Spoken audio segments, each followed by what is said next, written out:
Good evening.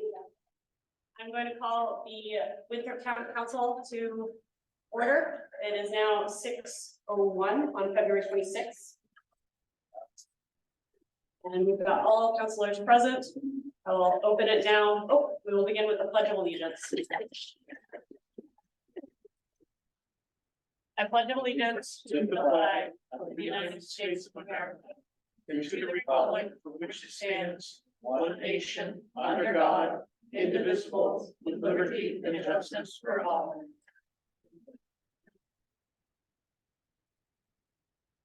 I will open it up for a public comment. Do we have anyone that has any other business?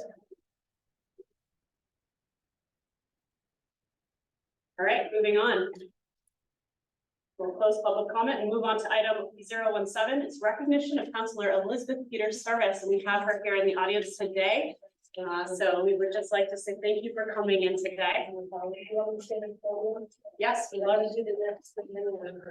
Yes. So Elizabeth Peters served on the council, so we just want to acknowledge her and recognize her for her 3 years of service on the council. I just want to say that the town manager and I did not color coordinate before I came here tonight. That was purely accidental. I usually dress as the great big on a regular basis. Thank you for that recognition, Shannon. All jokes aside. Yeah. So I'll be forever in Elizabeth's debt for being one of the 7 people who voted to hire me. And outside of the interview room, my first exposure to Elizabeth out in the wild was at the Bailey Public Library. And there was an event that was about to happen there, and I was downstairs, and she was there in the used book section with a huge stack of books. And I thought, this is a great lady. So in recognition of her service, I am personally not a plaque person. I don't really see the point. But so in lieu of that, we have gotten Elizabeth a big stack of books from the used book section of the Bailey Library, and there's a book bag to go with it as well. So once again, Elizabeth, thank you for this. I'm actually in the process of redoing my downstairs, and I'll be doing my library this summer, in my library all set up, so it's nice. So thank you very much for that. Thank you for the books, everyone. I'm looking forward to seeing what all the titles have to hold. And I want to thank the townspeople of Winthrop for having me as your counselor for 3 years. I really appreciate your vote of confidence. It was just time for me to move on. I would encourage anyone who has any inkling of an idea that they might want to be in politics. The best place to start is doing exactly what you're doing right now, which is showing up to meetings, knowing what the issues are, hearing what's being said. And then if you feel strongly about something and you want to be a part of this community in terms of serving on the council, please do. I mean, there's always room for a new body on the council, should you get elected. So I encourage everyone, it's not really, that difficult. You show up, you read the paperwork, you make the decisions. You don't take as much flack as you think you would. You take some, but not a lot. But please stay involved in your community. It's really, really important that people speak up. So the next order of business, Ms. Shannon. Well, I'd like to say thank you again. Oh, Let's just give her a round of applause.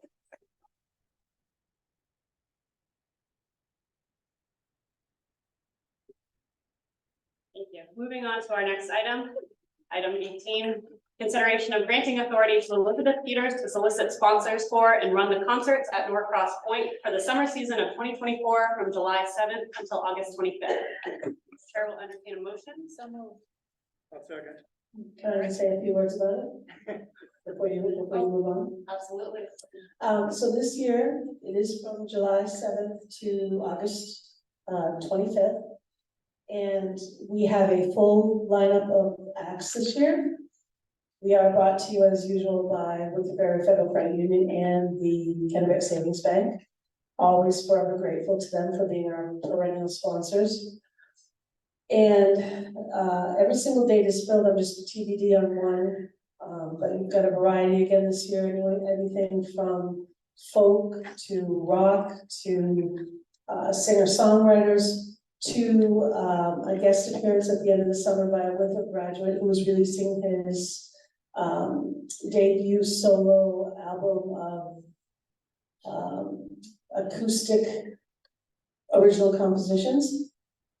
And what I'm trying to do this year, and I haven't been able to have any luck in the past few years, so if you know anybody, since I have all these years here, if you know any teenage bands that would like some exposure, we've in the past always traditionally had a teenage band at least once a summer, and it's just kind of fallen off. So if you have a kid that's got a garage band, I don't care how good they are, I really don't care. They only have to play for like 20 minutes, you know? If you know of a good teenage garage band from, you know, Winthrop or even Greenfield or Wayne, please have them get in touch with me through the Concerts at Northwest Point website on Facebook. Thank you. Thank you very much, Elizabeth. Those concerts are awesome, so. All right, so we have a motion and a second. Is there all in favor? All are in favor? President O. Thank you very much, Elizabeth. All right, moving on to item 19. We'll open the public hearing at 6:08 for the Barnett Silver Oaks Estate Special Entertainment Permit Renewal Application.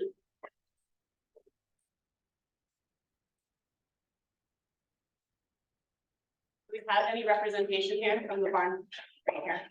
Well, good morning or evening. How are you doing? Good, thank you. Good, thank you for coming up. Are there any questions or comments from anyone from the council? Make a motion. There's no comments. I do have one question. You do fireworks up there, correct? We do. Okay, is there any notification that we have currently to the town as far as fireworks? Absolutely. It goes to the town first, through the town of Winthrop fireworks ordinance. Then it goes directly to the state. They have to come out and inspect. And then that comes back to the town, the completed inspection. I, on my own, will contact, I used to contact Ryan. This is our 9th season coming up.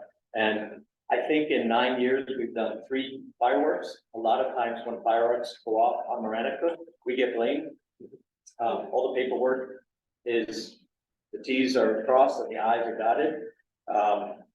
We've done it 3 times in 9 years. We do have one coming up this year. After the inspection, we'll just follow the town of Winthrop's fireworks ordinance. If it were up to me, we wouldn't do it, but our clients ask to do that, and it is on the town's website that as long as everybody follows the town of Winthrop's fireworks ordinance, they are inspected by the state and they pay the insurance, they're okay to do it. And we follow the rules as always. And how far out are you booking right now? We're booked for 2025 right now. Excellent, excellent. Okay. Any other? Go ahead, Bruce. I move to approve the special entertainment permit renewal application for the Barnett Silver Oaks Estate. Second. We have a motion and a second. All are in favor? All in favor? Thank you very much. Thank you. All set, am I good? Yes, I would say if I lived here in Winthrop, but I live in another town, so. appreciate it. Thank you for coming out tonight. Moving on to item 21, discussion of the Maine Downtown Center's municipal membership program. I'll turn this over to Anthony. So we have with us tonight Ann Ball, and is in fact, pardon me, Senior Program Director for the Maine Development Foundation, and works for the Maine Downtown Center, which is an arm of the Development Foundation. So our town planner, Don Emerson, and I have been doing a lot of homework and research on what we can do to help revitalize Winthrop's downtown.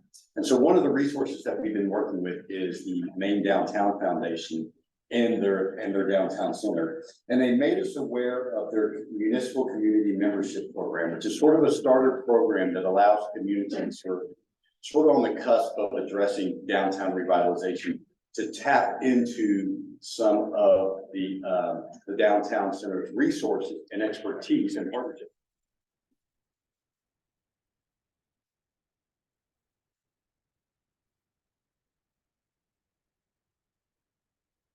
Sorry about that, folks. At our next meeting, we're gonna be considering bids for a new AV system. So, but anyway, so the Maine Downtown Center suggested that this municipal community membership program would be perfect for us as a sort of a starter program. And it's very low cost, it's only $500 a year, but nonetheless, I've invited members of our Village Revitalization Committee here tonight, and I wanted the council to hear about this program. And Ann's also going to touch briefly on a grant opportunity that we're now a part of through the Maine Downtown Foundation through the USDA. So Ann, if you want to step to the podium, and she's got a PowerPoint that I'll be running through as part of your packets, but yeah. Great. Thanks for having me, and thank you to council for all your volunteer many hours and whoever's here from your village committee as well.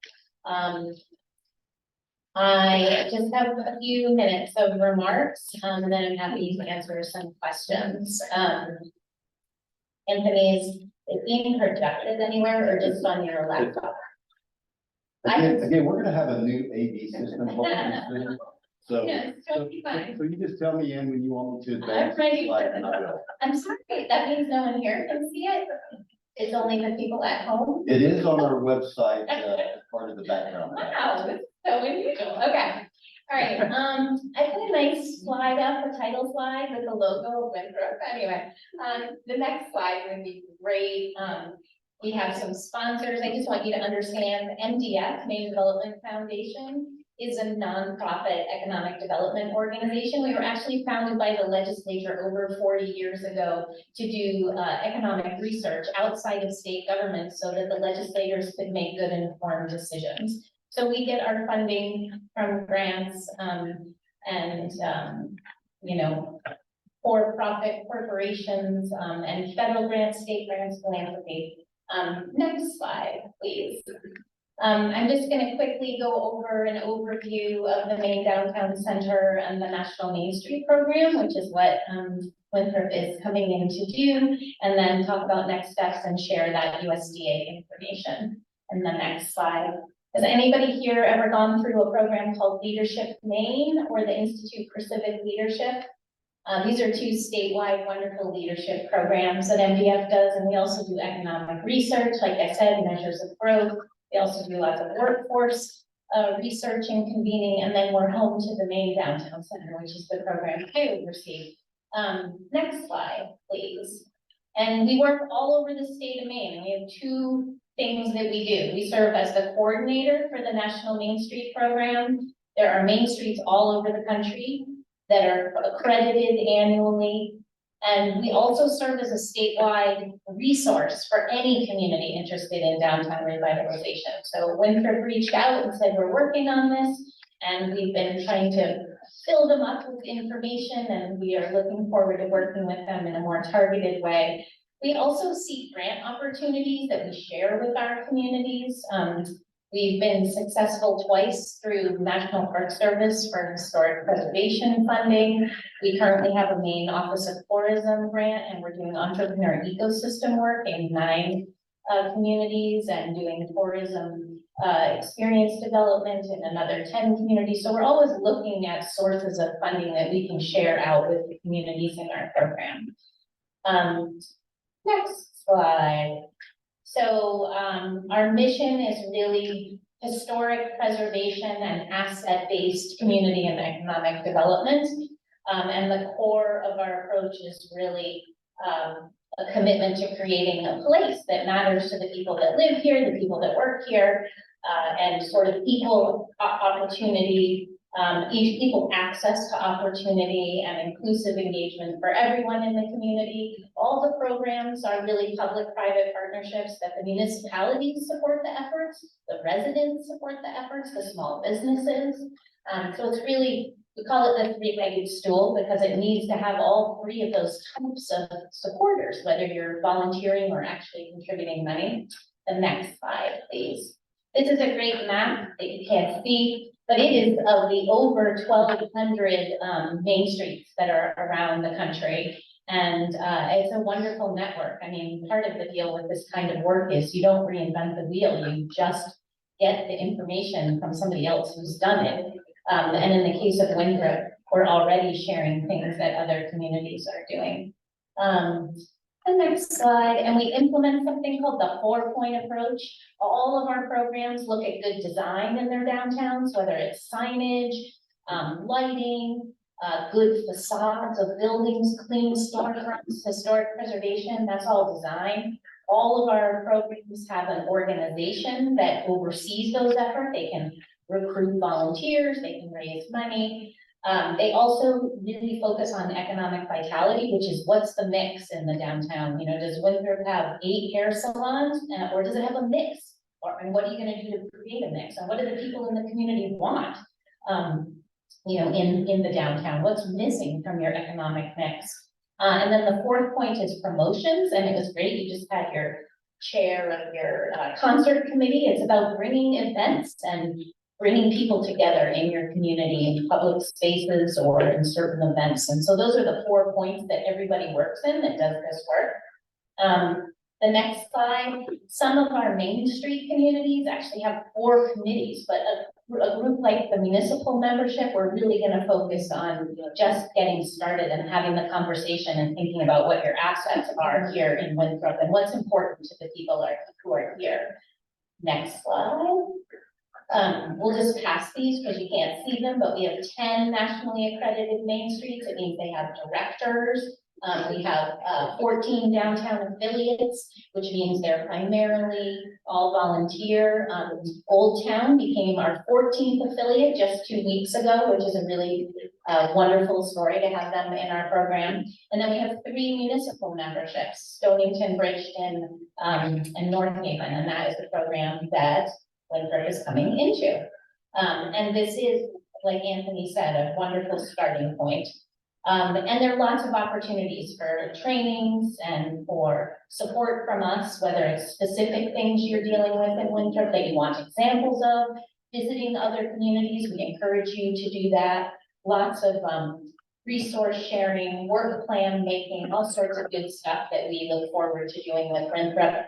I think there's one more slide and then I'll talk about the grant really quickly. There's a letter of agreement and a contact form. We'd love to get the village committee members' names so that we can really get our quarterly newsletter out to you and things like that. And then the last slide is this USDA grant. We did this in Old Town. We worked with a consultant to do what's called a revitalization roadmap. And Old Town really was able to work with this consultant and again, look at their assets, look at market, do a gap analysis of their market, look at their buildings and what needed help or had opportunities. And we decided to work with this consultant to apply for a USDA grant through the Rural Business Development Grant Program. And we invited 4 communities to be part of that grant application. Winthrop is joining Norway, Stonington, and Bridgeton. And we submitted the grant last week. And if awarded it, Winthrop would receive, I think it's about $14,000 in consulting services to do a roadmap for your downtown. And the reason I mentioned Old Town is because they went through this process and then they were like, oh, we really want to make a more formal program. We want to be a downtown affiliate, which is kind of the next step above the municipal level. So that's what we decided to do. Winthrop has joined in that application. There's no cost, no match required. It will be wonderful if it happens. So our fingers are crossed for that. So that is a very quick introduction to the program at the main downtown center, and I'm happy to answer any questions. Are there any questions or from the council? It's great. We're looking forward to working with you all. Thank you. Thank you very much. Yeah, absolutely. Sounds like a great opportunity. And we'll be in touch. Thank you very much. Okay.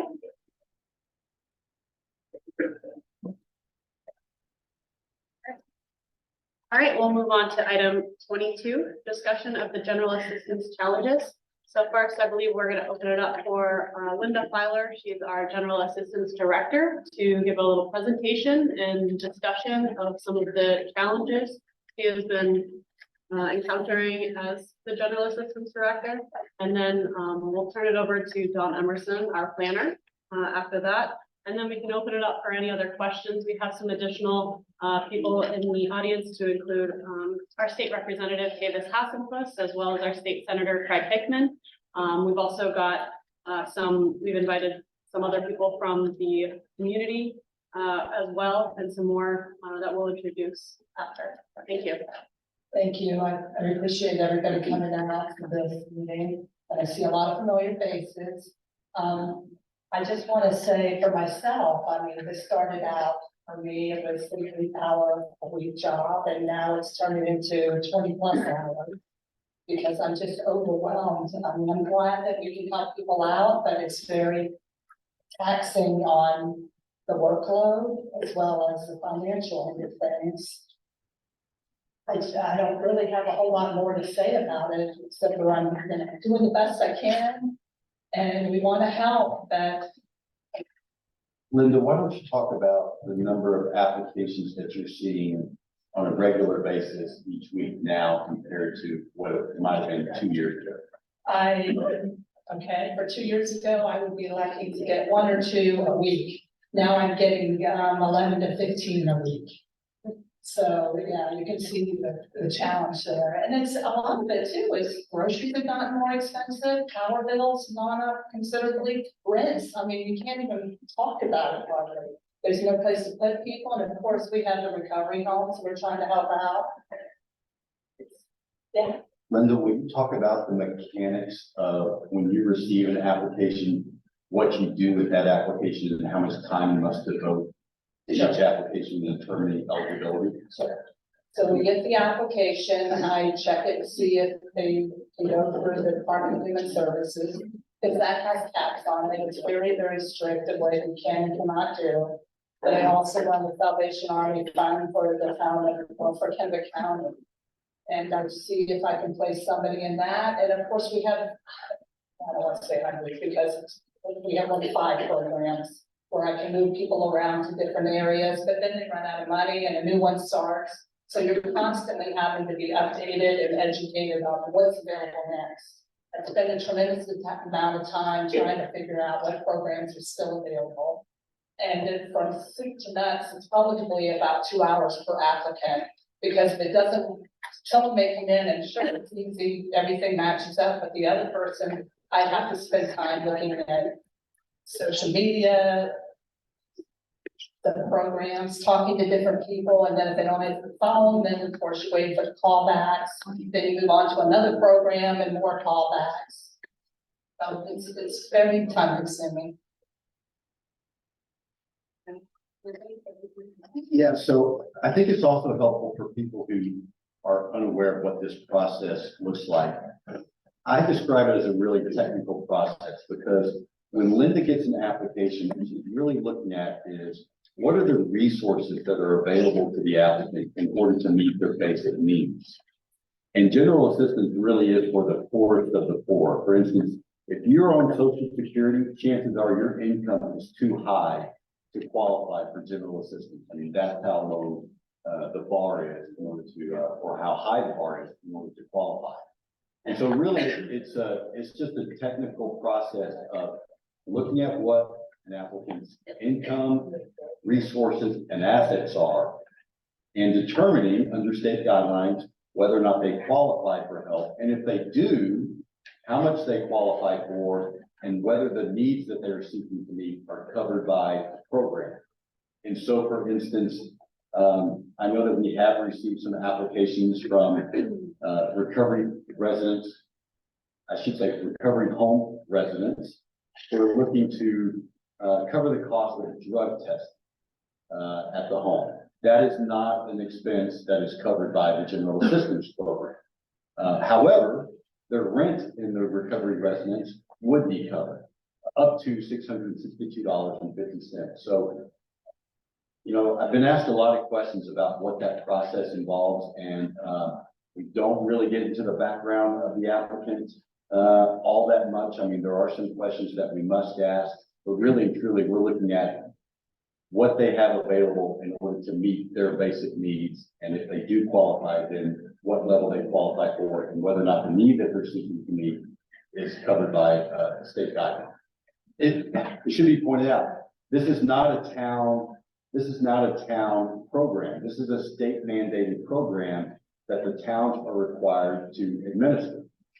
And we budget a certain amount of funds for that on an annual basis. 2 years ago, we were budgeting $10,000 a year.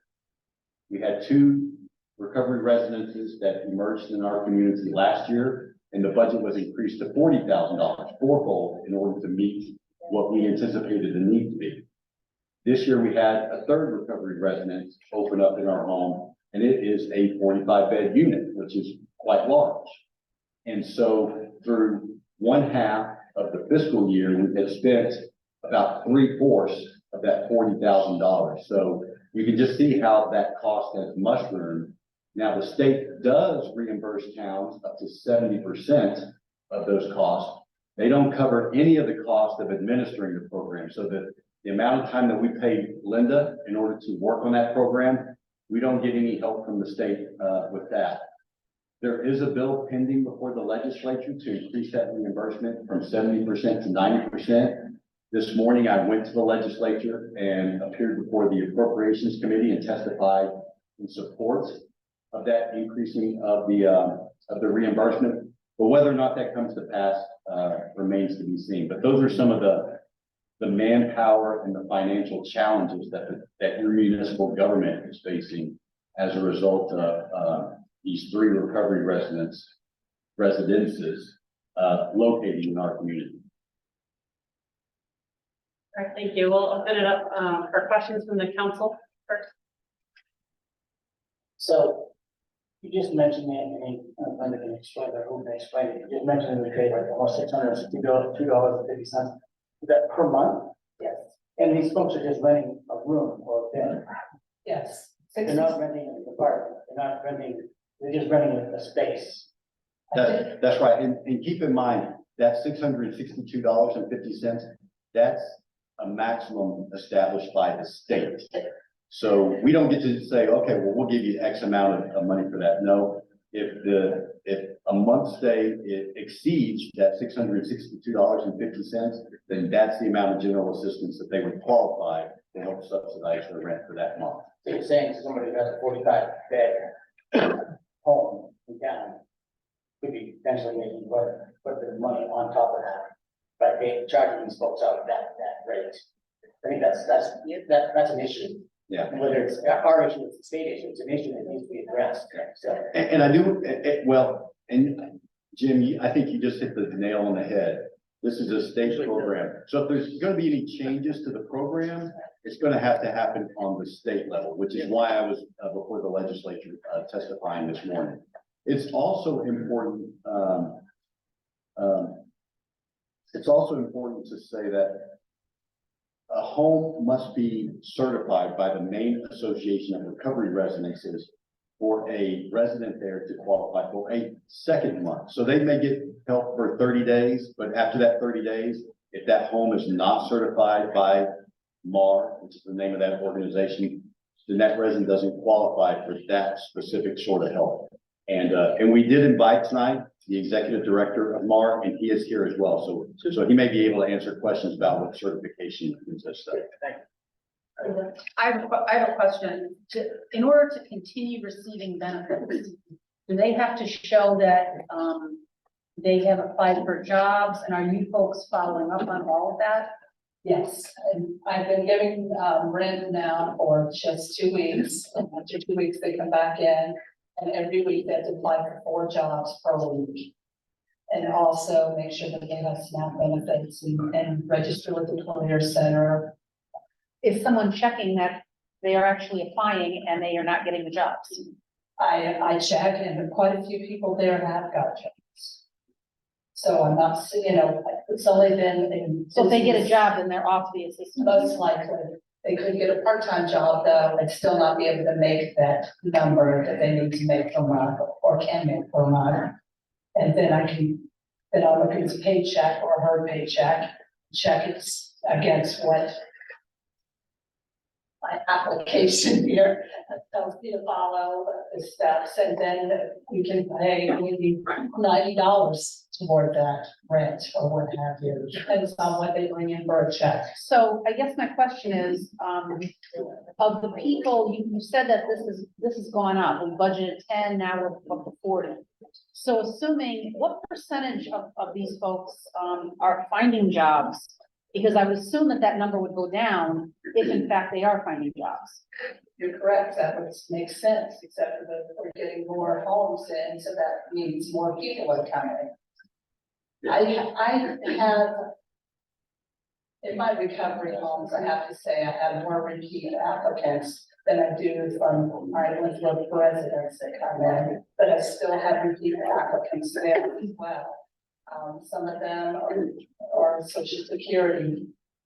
They're applying but not getting wages yet. They sign a form and say whenever they do get wages, they have to pay back the town. Whether that ever comes to fruition remains to be seen. However, I have seen applicants that have come back and have paid thousands of dollars back to the town. And to be clear, there's a 45-bed unit. Not all of those beds are filled, and the populations can be fluid. So you might see someone 1 month and never see them again. You might see someone multiple months. So it's, you know, it's a very fluid situation. Right. Potential. Andy? Okay, so what specifically, I mean, I'm familiar with the inside of that building. What specifically, as are some others here, what specifically is the residence? Is it a bed? Is it a bed and a bath? Is there a kitchenette in there? What is the $661 pay? Is it a room with a common bathroom So, for 10 rooms? So if we have any representatives from the homes themselves, I think that's a question best. Josh, should you want to answer that? Sir, Can you come up to the podium, please, Microphone, please. and state your name and your organization?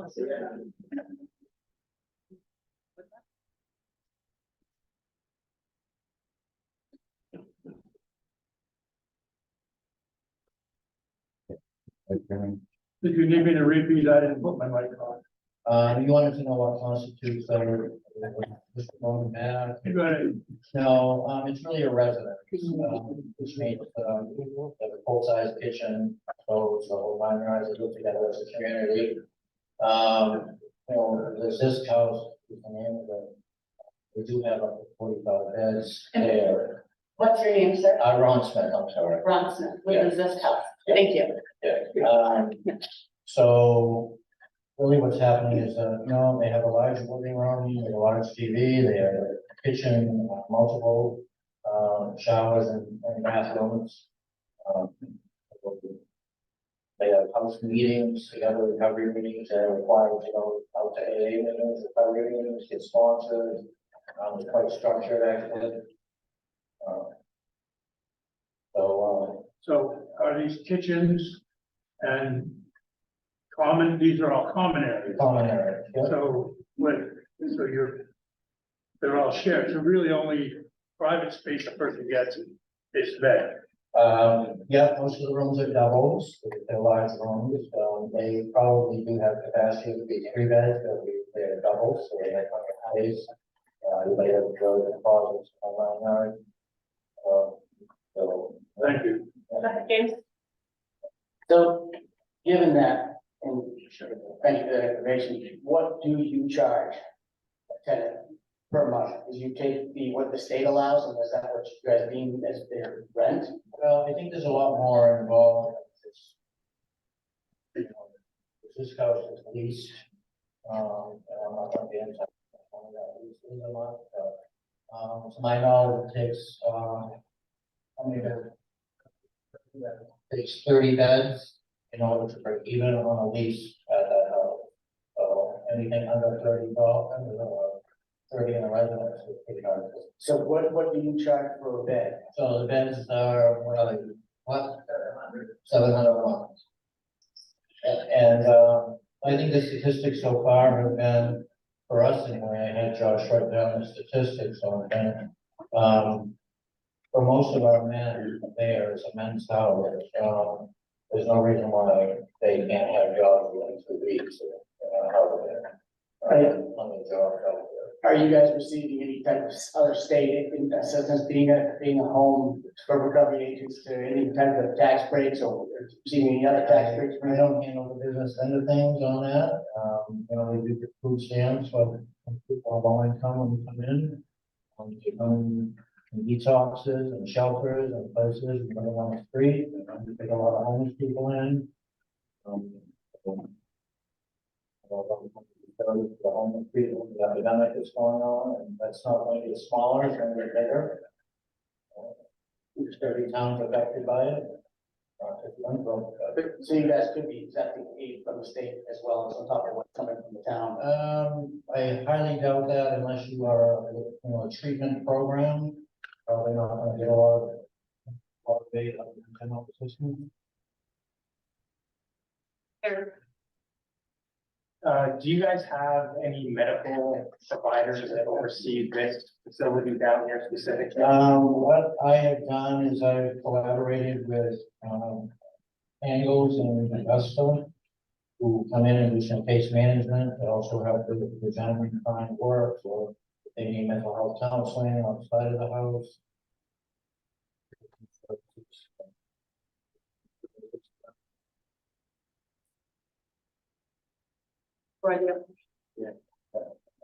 Can you tell us what kind of accountability measures are in place for the residents?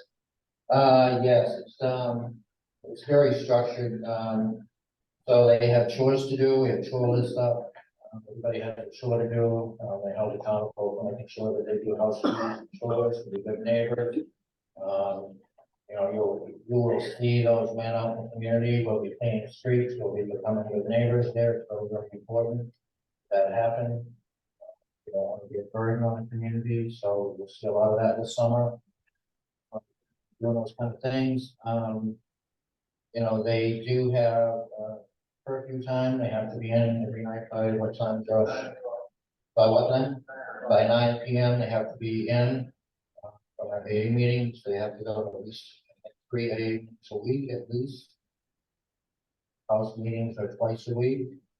We all get together and talk about what's going on with them, their issues, the stride, the recovery. So there's a real lot of accountability there. There is relapse that happens with this disease. What we deal with, that is common practice.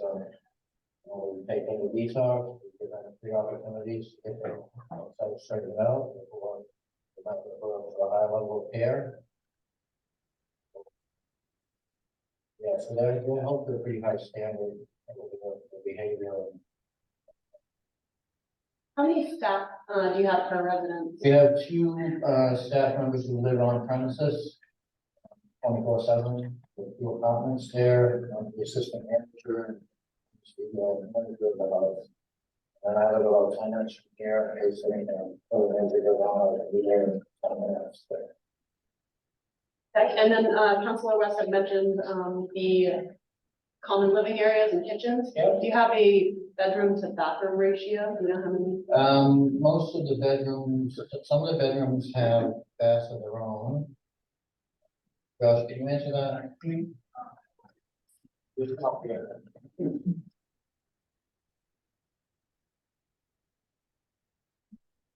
I went through, which had a hard touch with Mr. Man. I want to fit it around 25 tables.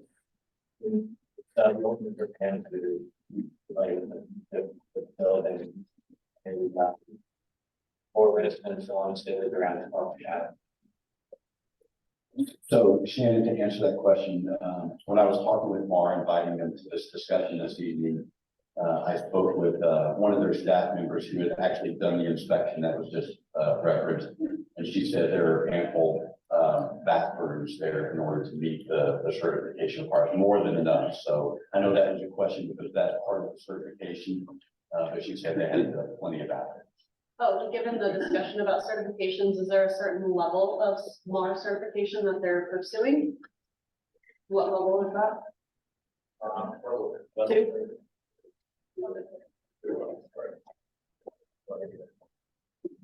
And does the house accept housing vouchers? Housing choice vouchers? No. And, Harry, go ahead. Within your organization, can you speak to the structure of your organization? LLC.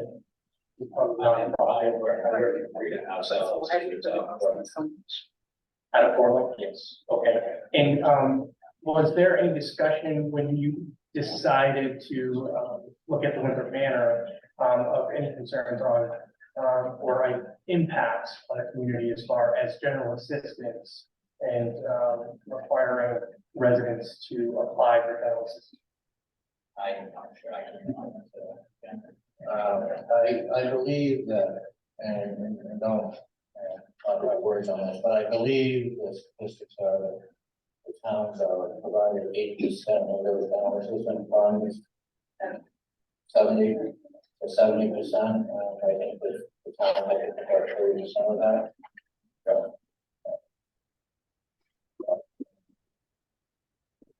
I guess, is that kind of like, so you get a resident in, you encourage them to apply for general assistance, and then say that resident rolls out of the program, you fill that bed again, and then you're encouraging that resident to apply for general assistance. Do you see our concern where this may become something that is detrimental to our general assistance fund? yeah. Okay, I don't see why that would be, but I do think that is, I think that is complicated, we thought through and worked out, and legislature about the 70%. But, the state was pretty aware that these people need help. And they compensated for that, I believe, so. I'm not sure. Where you had that on for general assistance? Or the people without the 70%? I think that's compensating for that. I think that. So just to be clear, the reimbursement rate for a long time has been 70%, regardless of the sort of assistance that someone qualifies for. So if someone needs food vouchers, for instance, that's reimbursed at 70%. If they need personal hygiene, 70%. If they need medications, 70%. It's 70% across the board. It has been for a long time. And I will say, as I was testifying this morning in front of the Appropriations Committee, before I had a chance to speak, there were some Appropriations Committee members who were raising concerns about general assistance providing ongoing rent subsidies because it's not really what the program was built for. Initially, it was referred to as a support system of last resort and not meant to provide ongoing support for someone. So at least that is on the legislature's radar. Now, whether or not they act on that, remains to be seen. Yeah, I'm like a stand-in reporter. I have two questions. One is, what is this lease you were referring to that you didn't want to get into? It's not a straight up landlord rental. Yeah, I think the facility is leased by, Freedom North, yeah, Freedom North. How much was it?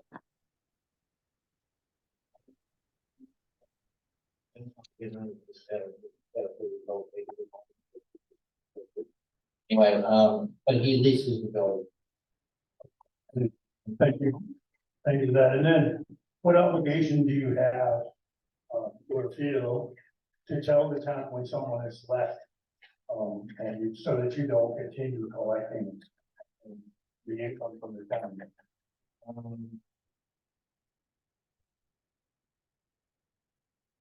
We've had this happen in recent action. They emailed into that. I'm sorry, hold up your microphone. Yeah, we've had this happen previously, and the money that left over from the day they left is applied to another resident that hasn't applied to the general assistance. Is that even legal? That's what we have been asked to do by the town. It's one of the reasons, typically you would get general assistance on a monthly basis. It's one of the reasons why Linda is now requiring people to come back after 2 weeks, is to ensure that they are actually still a resident at the home and that they've met the requirements that she set forth for them before they qualify for more assistance. Because to speak to your point, Andy, we don't want to provide assistance for a month. The person's there only 1 more week, and then, and then we're operating under the assumption that they're there for the other 3 weeks when they're not. Well, I guess that leads me to the question of, as has happened, we have continued to pay an absent, recovered patients fees only to find out they were staying somewhere else. Now, in that case, do you reimburse the town? What happens? Do you feel some obligation to tell us when someone's left? Or just collect the money? We usually do not. But when they apply they usually go to a different recovery residence and they'll end up applying for general assistance again. That's when they'll apply that, and she's asked us in the past to apply the leftover rent to another resident that is there. But you don't tell us that they left. No, we do not. You don't know that they left? We do know that they left. So why don't you tell us that they left? I don't think we've ever done. We don't, it says right in our rules that all rent paid to us is paid to us. There are no refunds like that. So I think this is a good question. Tomorrow I'll post to the legal staff at the Maine Municipal Association to find out how that should work.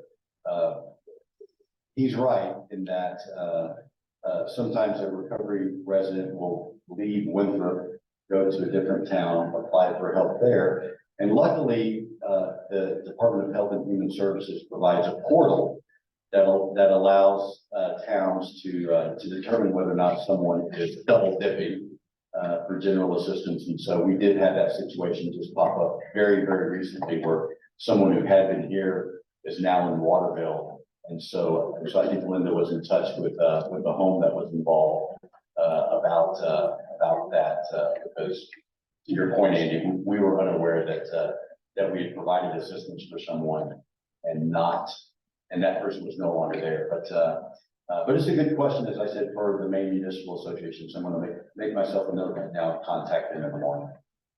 I'd like to make just a quick clarification. I don't fault Linda for not knowing, but I do find some great fault in the facility operators for not telling the town that they knowingly accept fees for recovery patient or whatever that they know is not there.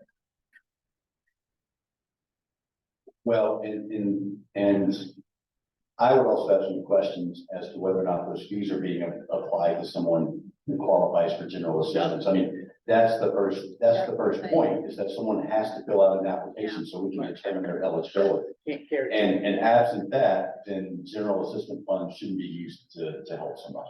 Yeah, absolutely not. I mean, if the person leaves, we ought to get a full refund on the remaining month that we have there. That is the purpose for that PA assistance. It's not to just pass it along to somebody else. I mean, and I'm interested to see what MMA says, the legal team there. I do want to say that whenever he mentioned that, the person I was passing it on to was a new applicant, and I would have had the wages too for 2 weeks. A brand new applicant, not somebody that I said, oh, just give it to that person. It would have been somebody else I interviewed that was brand new. And again, I would have had to give them general assistance this way. I just say, well, apply it to that person, and I'm not writing another check. I guess I'd have to say that I trust you, Linda. I trust you, Linda, to do everything right. My issue here is with the landlord or owner and not feeling they have an obligation to report to the town when one of their patients, guests, whatever, has left. I can say that for when we take somebody into general assistance, to the day we get the check in 2 weeks, it's usually been 2 weeks. And that's what she pays for, so I can say that their time has already been paid for by the time that they pay. I have a question. Roy, go first. I'll go ahead. Just quick question, you mentioned a minute ago some rules that it's not applied, what rules are those? What rules are you referencing? Rules. Just a minute ago, what's that? You mentioned that there was the rules that you're going by, show that the rent, once it's paid, it's basically in your hand. What rules are they? Are they the house rules? Are they? We have house rules and I know Linda has rules she follows for general assistance. Yeah, but you just referenced the rules, saying when Andy asked his questions about not refunding for the rest of the day. Oh, our rules, our housing rules say there is no refund on rent payments.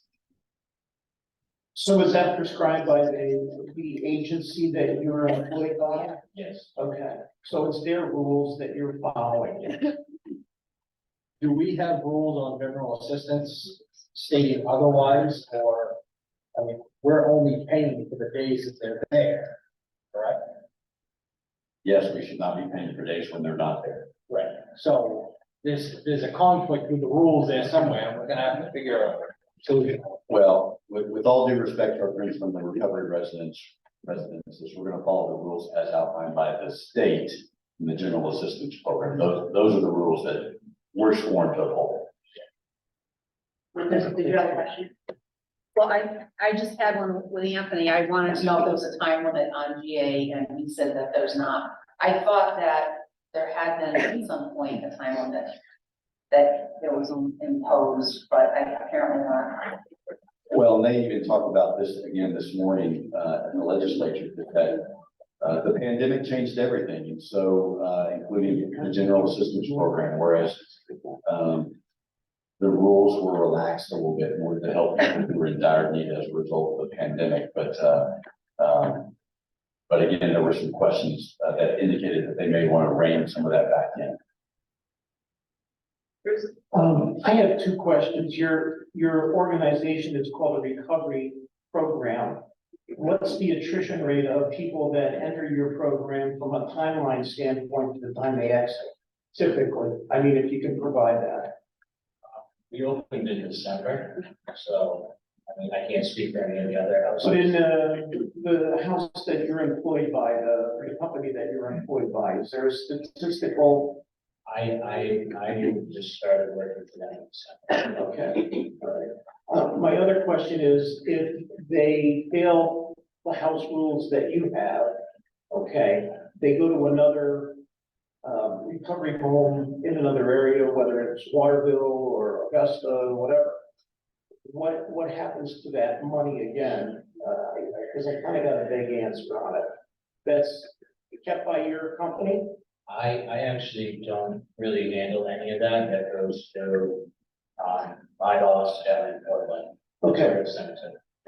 Thank you. I have a quick question regarding, so your program rules, if you have a resident that does not follow the rules or is no longer in the house, do you have any kind of program or guidance for them as far as where they go afterwards? It's our recommendation that they go to detox. Since we opened, we've had 5 people that have totally abandoned the program. Some never want to stick to it and never even made it to the general assistance appointment. We recommend they go to detox or like a 45-day inpatient program. And most of the time they get dropped off at the warming center or the hospital. Thank you. And then regarding the staff, you had mentioned the 2 that are there live in, and then yourself, if you show up because you're 10 minutes away. What are those hours that you're working? Are you working 24/7? Are you getting paid for 24/7, or is it a set amount of hours that you're working? Me, I work pretty much 24/7. I get a salary. Salary? Okay. Thank you. Do you have other questions over here? Aaron, go ahead. So again, I'm just clarifying and follow up. So you're employed by the Freedom House of Maine, okay? Freedom House LLC. Okay, and so, and there are multiple houses around the state of Maine? Most in Portland, I think he has three. Three, okay, and when you say he, are you referring to Ben? Ben. Okay, and, so, you know, if I look at like the website and costs, you know, $500 a month for rent, $200 one-time charge to cover the cost of drug testing, $700 to move in, and scholarships on sliding scales available to those who need financial assistance. Is that something, so each individual has a cost before they get into the house? Or is this? Our rent is $700 a month, $200, I thought some for break test fees, I don't think that's for one of the other houses that you're doing. Okay, okay. And, so I guess what I'm trying to get at is, do you have a different funding source that allows for scholarships, or do you have, you know, benefactors? Under Mars certified, that will open up more. Okay, so you're not, okay. Okay, are there any other questions from the council? Okay, I think I'll open it up to any residents, if anyone has any questions. I think that we've asked a decent amount, but if any residents do, please come up to the podium, state your name, and then try to please keep it respectful and under 3 minutes. At this time, if anyone has any questions you'd like to approach. Or anyone on Zoom? I have a question. Okay, if you could come up to the council, podium, please, state your name. Sure, Kevin Thomas, and I guess my question is that when there's a new business or something like this coming into the town of Winthrop, does that come in and get vetted by everybody? Because if I was a business coming in, I'm gonna put a restaurant in. I gotta put in a grease trap, I gotta pay for it, I gotta pay for this, I gotta pay for my permits. It costs me money. And I'm going to try to make the town better, because if you want me to come in, you want me to add income to the town, kind of like the downtown development, which they're looking to do. Any of these homes, was that looked at when they came in? Was there any vetting of this as to, I mean, it's gonna cost us a couple $100,000 probably a year. On top of the fact that we're now gonna be one of the top towns in Maine for a percentage of sober house people versus our population. You know, if you were coming from Connecticut, you're coming from Mass, and you want to move to Maine. Maine's a great place. You've got the mountains, you've got everything in central Maine, it's perfect. But why would somebody come here when they could go to Belgrade or somewhere else? I mean, I would feel that maybe they should be paying more of this themselves. Maybe the rent should be a little lower. I don't think the town should have to pay it. That's my opinion. It didn't come to us. It didn't come to us, We had nothing, it just showed up. yeah. It just So, showed up. so maybe that's a question for our town planner to address, is what are the land use regulations regarding, recovery residents? Emerson Town Planner, I was asked to look at a particular property in regards to the spectrum of the laws, definitely apply amongst them. For this particular property that was discussed, the Route 133 property, it did go to the planning board, it did not come to council because there was no licensing process. But it did go to the planning board for conditional use permit, because they had previously used it as a nursing home. And they did change it to what the planning board now termed as, some traditional apartments and some shared residential units, but they, you know, they're only in a shared spaces and make their facilities. So they did have some discussion at the planning board about that, and the planning board, because it's not required to come to the council. And in general, this is, I believe, an unusual circumstance where it used to have a commercial use, but usually these homes go into a building that's residential, and you know, it's hard to look at it as residential. Oh, I'm sorry. Aaron, you have a question? No, I know you're familiar with other communities as well. Are there any ordinances in other communities that address this type of issue? Such as if there's development or some type of sober living situation, housing situation where they have to go to the planning board and provide a plan or an impact statement. So if they were creating a new multi-family structure, would you require to be reviewed by the planning board in the? I am not aware that you are allowed to open the sticker on these any of the residential use, so if there was. Multi-family subdivision, whatever that looks like, where the threshold is, it's the same as for any residential use. I was made aware today that there is a town in Maine in Sanford that has some type of a licensing process. I'm not familiar with that, but I know that there's one town at least that has created some type of licensing process, but that's not land use of 24. When did it go to the planning board? Was it under the current owners that it went to the planning board? Went to the Or planning- their current lease? I don't know about the details about the lease, but the current owner went to the planning board in 2019. And they were approved for 20 units and they came back in 2021, and 2021, and they were approved for 2 more units. So per the planning board records, they have been approved 22 units. Doesn't this surpass the year and a half that we have discussed over and over again about, like dormant use, such as like 134 Main Street? So the property was approved by the planning board for this residential use, not non-conforming. And, excuse me, they did pull building permits directly afterwards and start that work, so there was no gap. Is there a Ron Springle and Courtney Allen here tonight? Maybe it might be helpful to hear from you folks about this.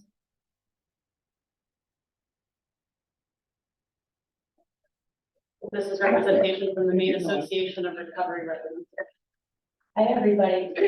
Excuse me. I am not from the Maine Association of Recovery Residences, but Ron, as I'll introduce myself. My name is Courtney Gary Allen. I'm not a resident of Winthrop. I'm a resident of Augusta. I have the honor of serving my community as an at-large city councilor. So thank you all so much for your service. I'm also the policy director of the Maine Recovery Advocacy Project, or MRAP for short. I've dedicated my entire professional career to thinking about the issues that you all are thinking about today, and alongside Ron, both in the state and nationally and internationally. So to answer some of your questions, particularly around land use ordinances, or can you license a recovery residence? Unfortunately or fortunately, the answer is no. So recovery residences are protected by the Americans with Disabilities Act, as well as the Federal Fair Housing Act. You cannot outzone them, you cannot license them. It is because it is it's a group of people with a disability, particularly people in recovery, not people who are actively using drugs, are protected by the Americans with Disabilities Act. You all could try to do that, but there might be some lawyers that come around to challenge that ordinance. What else? Did you have some more questions? Yeah, well, I guess I have a question. I mean, thank you for showing up here and kind of explaining some of this stuff. There's just no cap, because as you can see, and just plainly see the burden it puts on a community. I'm not saying we want to not help people, because we're here to help people, obviously. We're kind human beings, right? But this is becoming a large burden, which the taxpayers did not foresee. And I'm sure anybody in this community would love to help their neighbor or the next person down the line. But to just see the size of it, which is very heavy for us to look at. So I think that's what some explanations from these people in the community would like to know. I would like to know. I live in the community and I'm your servant in the council, so. Absolutely, Councilor. Is it Steele? Yeah. Councilor Steele. This is quite the debacle for me as both a city councilor, the one that sits down with the budget each year and makes those really hard decisions about how to levy the tax and get what you need for your roads and your county, and also as a policy expert in substance use. This is the largest one in the state, I believe. Ron can speak a little bit to it. This is a significant burden on your community and a really challenging place to navigate, right? You do have a legal obligation by the state to provide that general assistance funding if the person is eligible based on the application that your fine DA worker submits. So all of that being said, right, I think there's a couple different ways that we can navigate this together. I will say I have absolutely no affiliation with this house. I've never been to this house. I don't well, I know these folks from other things, but I have no affiliation with this house, and I do not speak for or with them or any of that. So, there's a couple of different things. We can continue to advocate for the 90% increase of the general assistance. We can go to the Maine Recovery Council, which is the body that is overseeing the 50% of the cannabis, sorry, that's a different bill I'm working on. The opiate settlement money, at the state level. The state does have, the money at the state level, to continue to talk about how are we better funding recovery residences across the state, because if you guys are struggling with this, then it's gonna be us next, right? Every city in Maine is gonna be struggling with this issue. And let me tell you, if I had 45 bed residents come to my town, I would be concerned too. How do we fund those? So we can continue to do that, as well as the county has the money, that you all can chat with them about.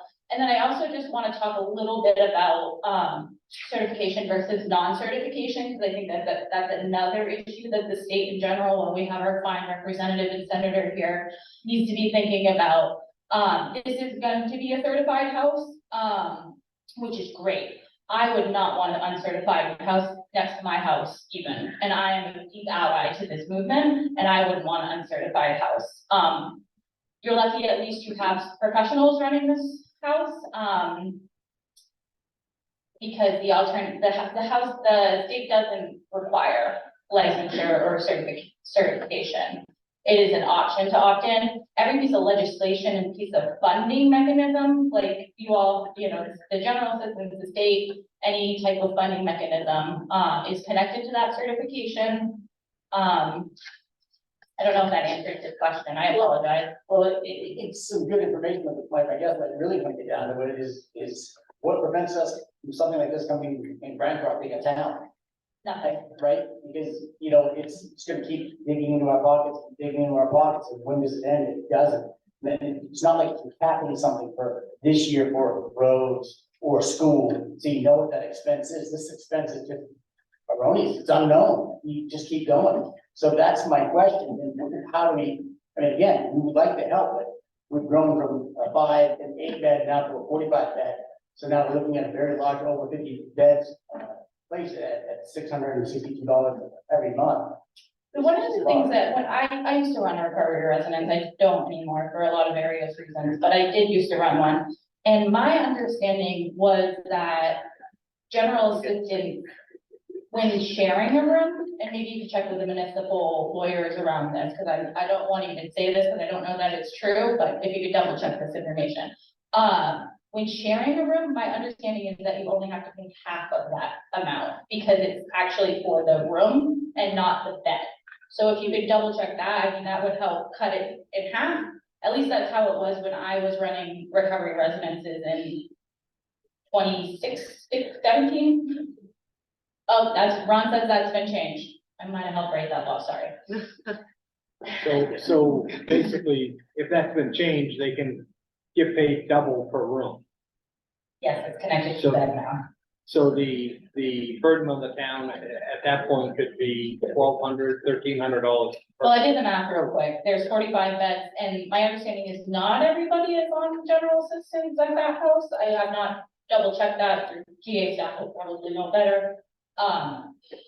But that's almost $30,000 a year if you're at full capacity. At a recovery residence, you probably won't ever be at full capacity. But that's pretty significant. I also want to let Ron talk too, so.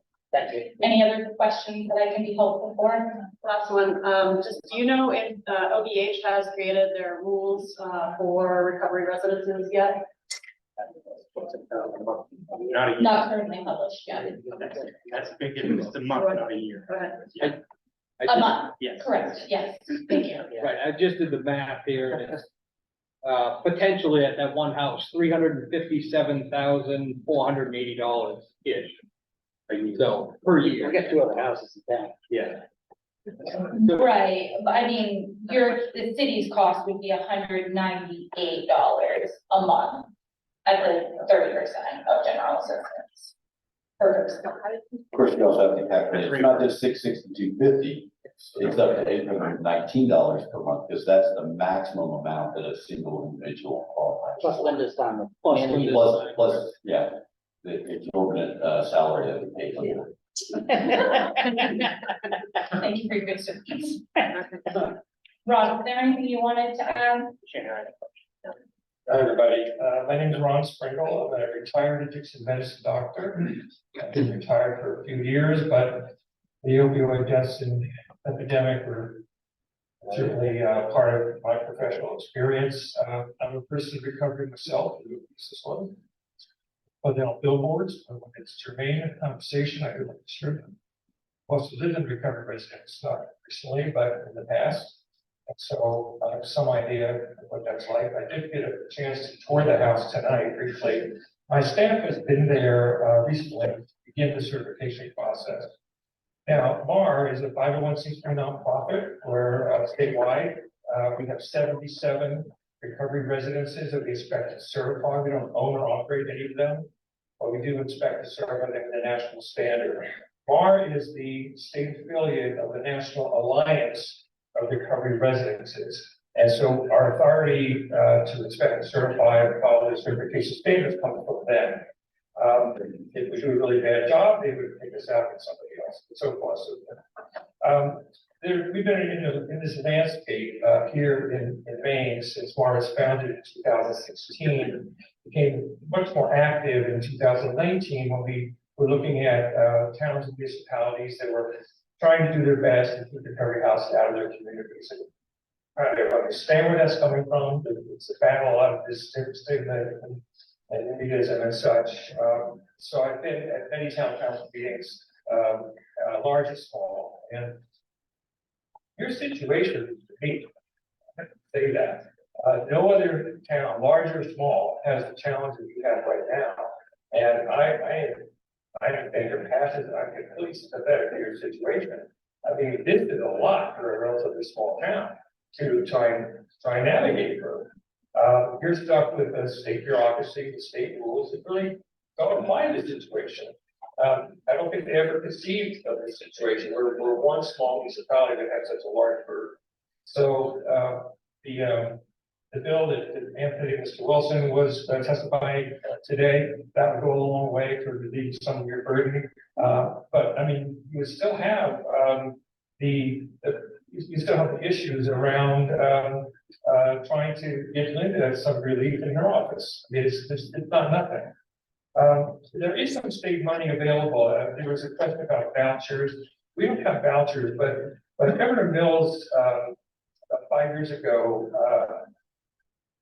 allocated through a matching grant to some state funds and some federal funds, about $1 million for recovery residents housing subsidies. And we operate today, since July 1st, the Housing Subsidy Services Program. What does that mean? That means that all our residents that qualify, not all of them do, but this one would, get a number of beds that for up to 60 days, we will pay for that bed to be occupied, $25 a night for level 2 houses, that's $600 and some dollars. So it's almost exactly equal to what GA is paying. You can't be on GA and be on the housing subsidy program at the same time. That is a double dipping. And sometimes that happens, and because we do want to figure that out, but it's usually inadvertent because GA can come later, and they've already got the subsidy, and they don't go back, and that sort of thing. So that sort of thing happens. Now, the money from this program is spread out through throughout the entire state, and you would need about a third of it, so by your calculations, just to give you relief for this. And the program is not, it doesn't have enough funds in it for that purpose. I do want to share for a moment that MAR, we require in our rules that residents of recovery housing, not just here, but throughout the state, work 20 hours a week, volunteer 20 hours a week if they can't work, or something similar, or go to school. And you only accepted that if someone's actually in a treatment program. Throughout the state, we have a shortage of residential treatment beds. So in some cases, a person may live in a recovery house for sober living, nights and weekends, and during the day, they go to an intensive outpatient program and receive treatment there. And that is a model that I know that Ron and I have talked about. Other places do that. That's the only situation really where we feel that people should be supported while they're getting well. 90% of the people that come into sober living on day one, they literally have nothing. they've used everything.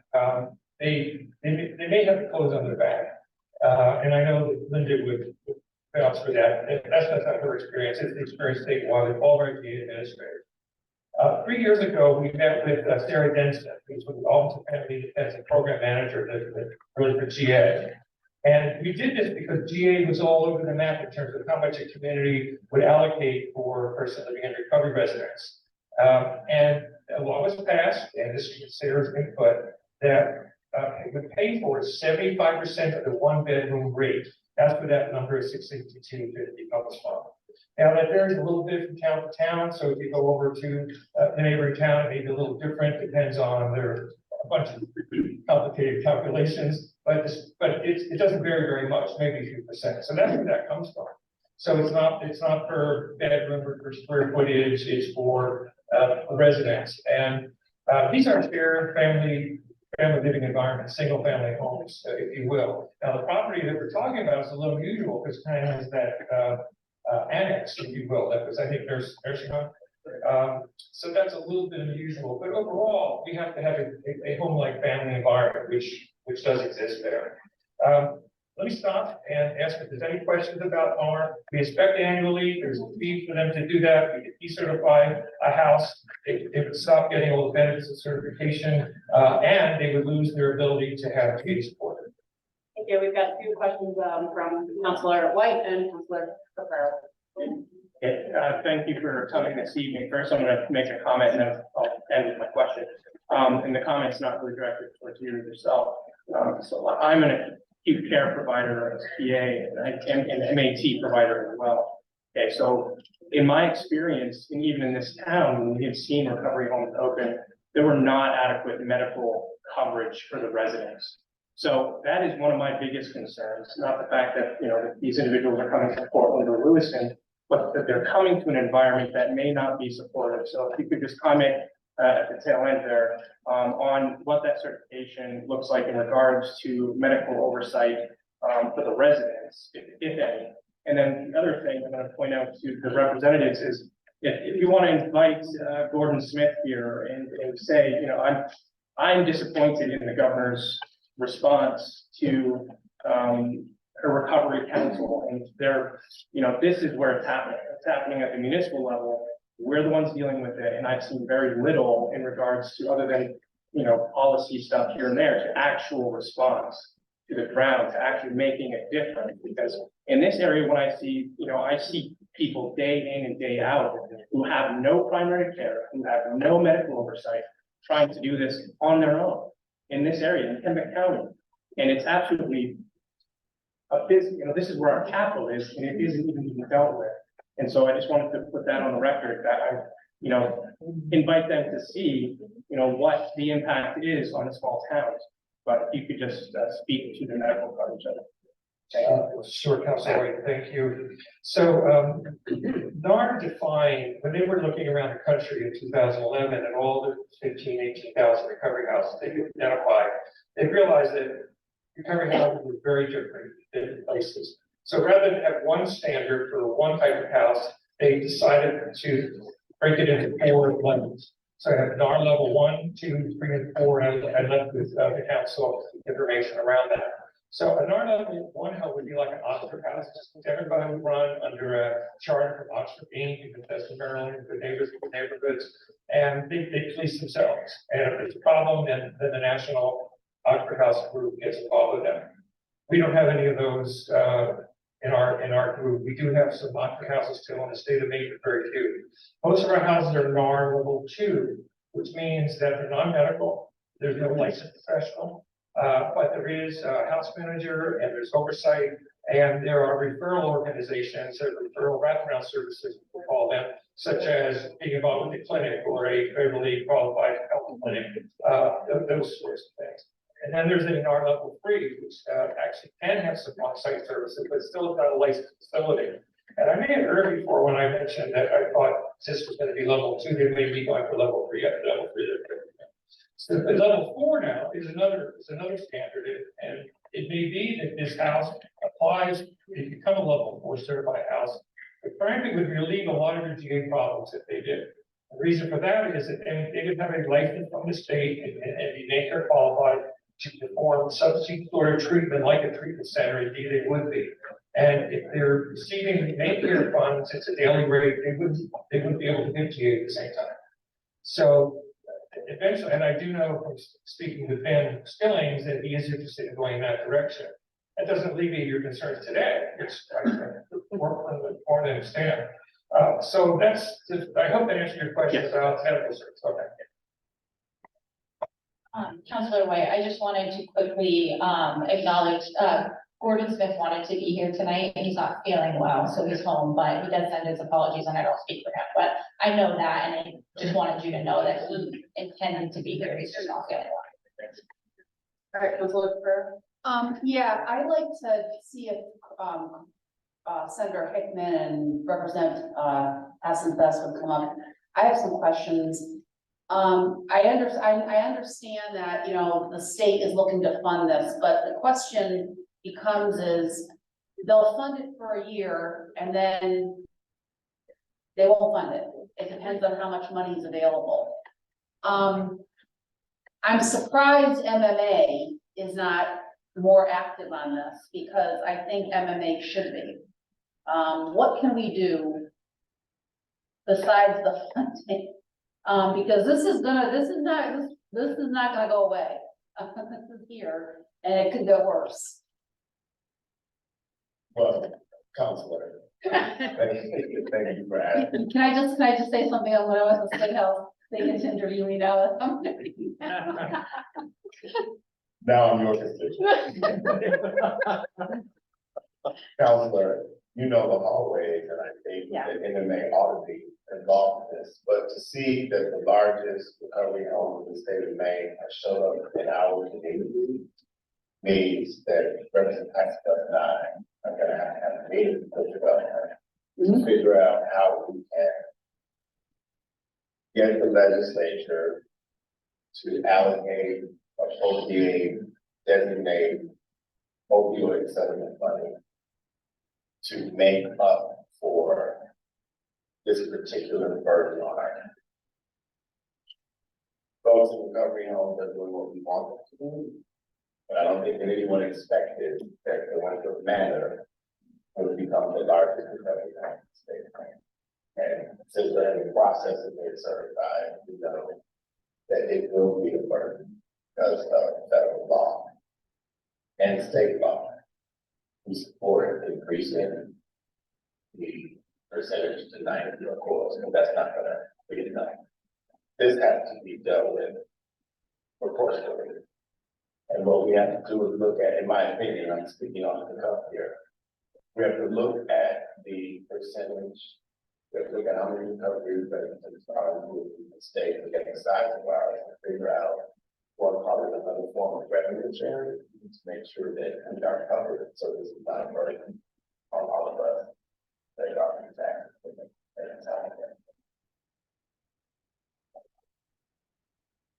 It feels different,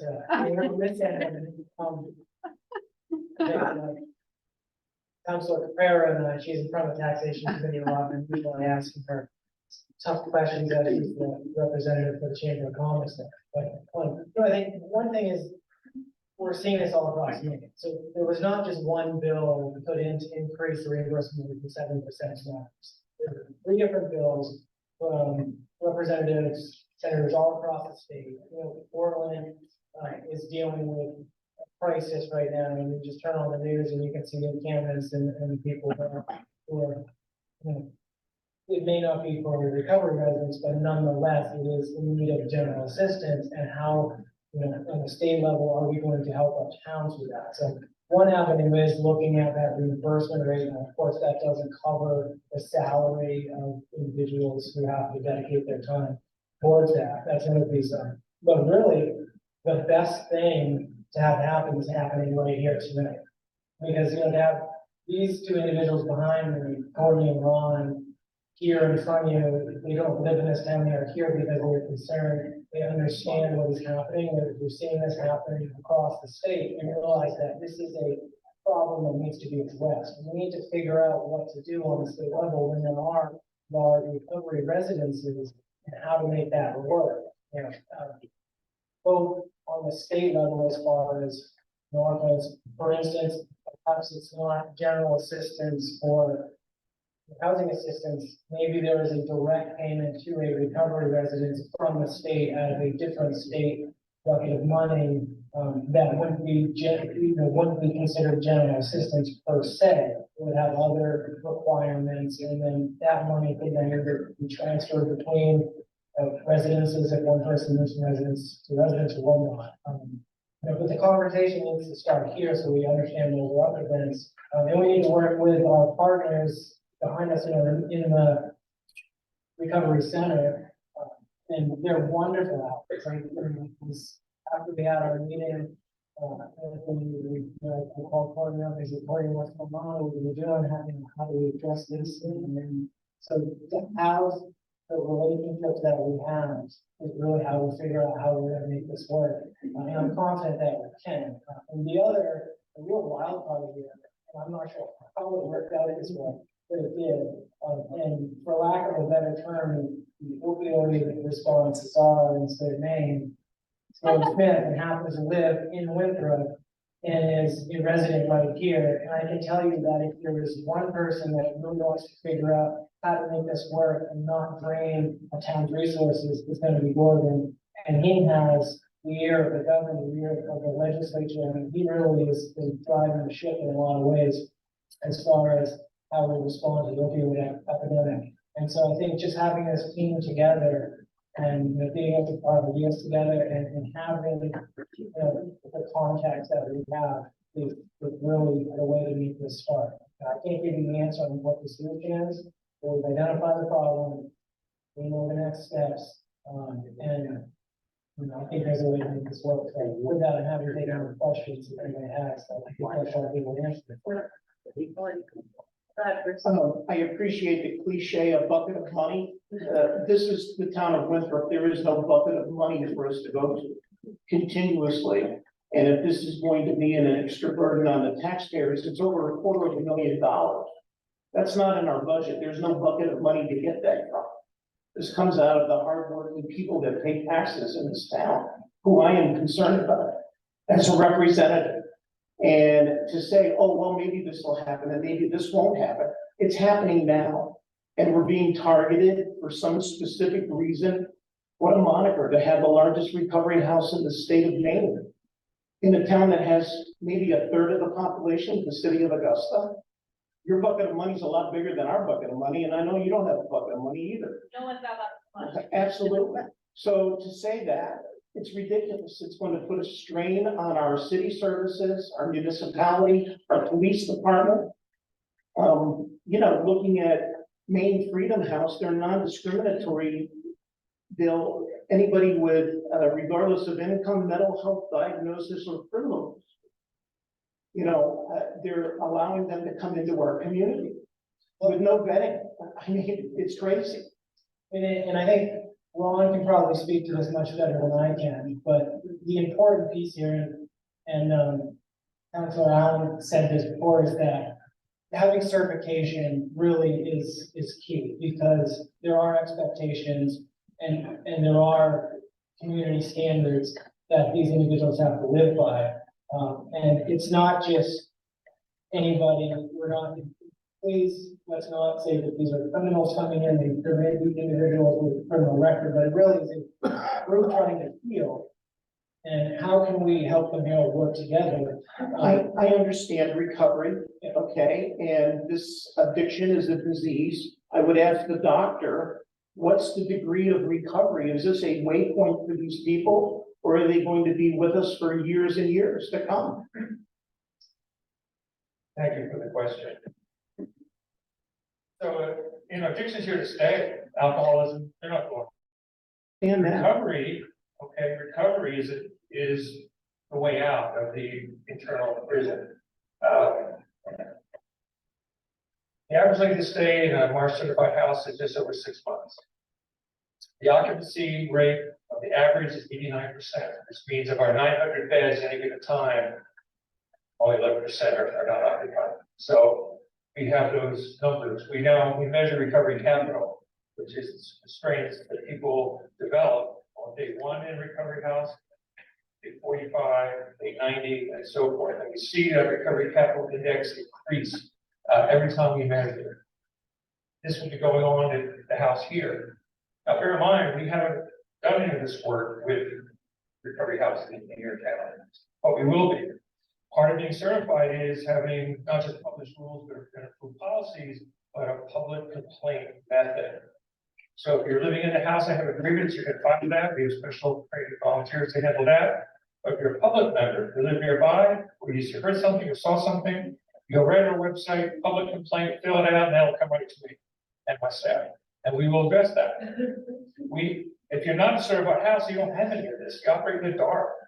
And that's why we think that in the future, Maine will probably move towards some type of required certification. Only 3 states have done that. And so it's fairly new to really know how that's going to work with that. Voluntary certification, about 70% of the houses that we know will become certified. But mandatory, it would be 100% or you can operate. But just on the topic of rules and regulations, more so for Courtney, with those rules and regulations through OVH, do you know if there's if it's not published, is there a public comment period? Do you know what that might be? I'm happy to take a look into it and get back to you any day tomorrow. Excellent, thank you. I'm so used to being a counselor. If it's the will of the chair, could I ask Ron a question? Absolutely. Okay. Ron, my question is does MAR have, requirements to return general assistance payments? I was very concerned when that was said out loud, that the general assistance payments are not being returned to the person. It's not there. If not illegal, definitely unethical. And that raised some concerns for me, even as somebody who is supposed to be here to defend recovery houses. So good question. Thanks for that, Courtney. Of the 77 houses we work with, there's about 50 operators that we work with. So some of them more than one house. They also have their own rules around finance. Most of them are really clear that when you come in on day one and you write a check or pay for the first month's rent, that it's not refundable. There are reasons for that. First of all, they promised that bed for 30 days. Now, if you leave at day 15, then they've got to scramble to find someone else to fill that bed for the remaining period of time. And they may or may not be able to, so it's a business decision. On the other hand, we also ask our operators to exercise grace in terms of returning funds, and sometimes they do. As far as DA is concerned, those policies would fit in with and be consistent with the other policies that they would have. They don't have a specific policy for GA. We don't return money, but we do for everything else. It would just be part of the general policy. And I think the same business practice would apply, that you've given someone a chance for a month or so of living, or 2 weeks, as the case may be, and they leave in 10 days, so there's 4 days are paid, but the bed is empty. So it really becomes a business system, like if you're operating a hotel. James, and then like. I'm learning about what I just heard, and this is absolutely something that can do it, that can state up and can't have taxpayers funding a business this way. It's not fair, it's not right, it doesn't make any sense to me. So as soon as there are rules that can be ratified by whoever's going to do it, that has to come up, because it's not just that it's unethical, it doesn't make sense for taxpayers to subsidize the business in this particular way. Particularly when. And I'm wondering if there can be some freedom of access requests to find out how these businesses are running and what their financial considerations are, because they cannot be staying afloat based on the taxpayers. I would say one other thing, the housing subsidy services program that we pay for one night at a time, they only get paid for the actual nights. So if they get up to 60 nights, if they're there for 35, they get paid for 35, 36, if they're gone, they don't get any reimbursement. But that's because we have control over the rules. We don't have control over the other rules. So I just want to distinguish a difference between the rules that they have where, the patients or housing members or whatever come in and they write a check for a 30-day stay. If they leave early, they're losing their money. If we, as a community, write a check through general assistance and they leave early, they're keeping the community's money. It's a big difference. I'm at least sympathetic to your argument. So, Ron, my question to you is, you say you do the inspection yearly. And there's level 1, level 2, level 3, level 4, assuming level 4 is probably the highest. And these folks are what level are they at right now? None. None. They're uncertified. They're uncertified. So when you're trying to go for level 2, am I understanding? 3. Level 3, what is that requirement saying? You're saying your staff has already went and poured the site. And kind of, I guess, knowing that they're gonna be okay to do it, what are those requirements that meet that level 3? So I left you a multi-page document, Okay. 10 or 15 pages of the standard. There's dozens and dozens of requirements of all different types. A lot of it has to do with housing safety, better staffing, policy and procedures. It's quite in depth and it's perfectly fine. This is the 3rd version of the national standard that you have before you. So it's gone through 2 iterations. It's the 3rd one. So what you're saying is they're not a certified house. Correct. They're not. Pending certification, they paid the money, we inspected them, we wrote our report on the inspection. There were a number of corrections, they were very minor, they have 30 days to submit those, and then we check all the boxes again, make sure the policy procedures are in order, then they can get it certificate. And Jim, if anyone here is wondering, why is the town providing assistance to a house that's not certified? And the answer to that is because the law tells us that we have to. That we must provide that first 30 days of assistance. And then if the resident is still in a home that is not certified, then they don't qualify for assistance as far as the rent subsidy is concerned for a second 30-day period. So, for anyone who's concerned about that, we're simply following the law. So I had a question from Councilor White, Councilor West, and 2 in the audience. If they want to come up to the podium, I'll answer them right after. We'll have that answer right after Councilor West. If you want to come up, you can get in line. Again, more comments, more so probably. I just want to underline the fact that this was not an aberration. This is not, this is something that the state and the people on the Recovery Council were well aware that this is how a lot of these recovery homes were going to have to come into fruition, was reliant upon the general assistance of municipalities. They hoped that that would happen in a city like Portland or Lewiston. But, in reality, towns like Winthrop or other, especially Winthrop, maybe perhaps, because we are very close to services, but we are far enough away from an environment that may be detrimental to recovery, right? So, I'm very frustrated. I wish Gordon was here, but I'm really frustrated because Gordon has been in position now 4 or 5 years. We've known that this has been an issue. The recovery effort and foundation for recovery in this state is lagging and people are dying every day, including in this community. I can guarantee every single one of you here knows someone who has died from opiate overdose in this town. And I welcome the people that are coming to get recovery. I hope you stay. Winthrop is a lovely town. But I'm just saying, we as a council have a responsibility to the taxpayers. So that's why we're having this discussion. We've known that this is an issue. The state has known this is an issue. So, I'm hoping more than anything that comes out of this conversation is that the governor will propose policy and get the opiate settlement money so we can provide adequate places in the state. It's sad that this is the largest potential recovery home in the state of Maine, given our population. And it's, how many years have we been dealing with this? Absolutely insane that there's not an infrastructure. As a provider in this area, it is extremely frustrating to see my patients go through what they have to go through. And I'm just going to end it there. Councilor West, and then we'll move to. Yeah, sure, I'll make this quick. I kind of been sitting here all night, trying not to make a comparison, but one of our presenters did. I did own a motel, okay?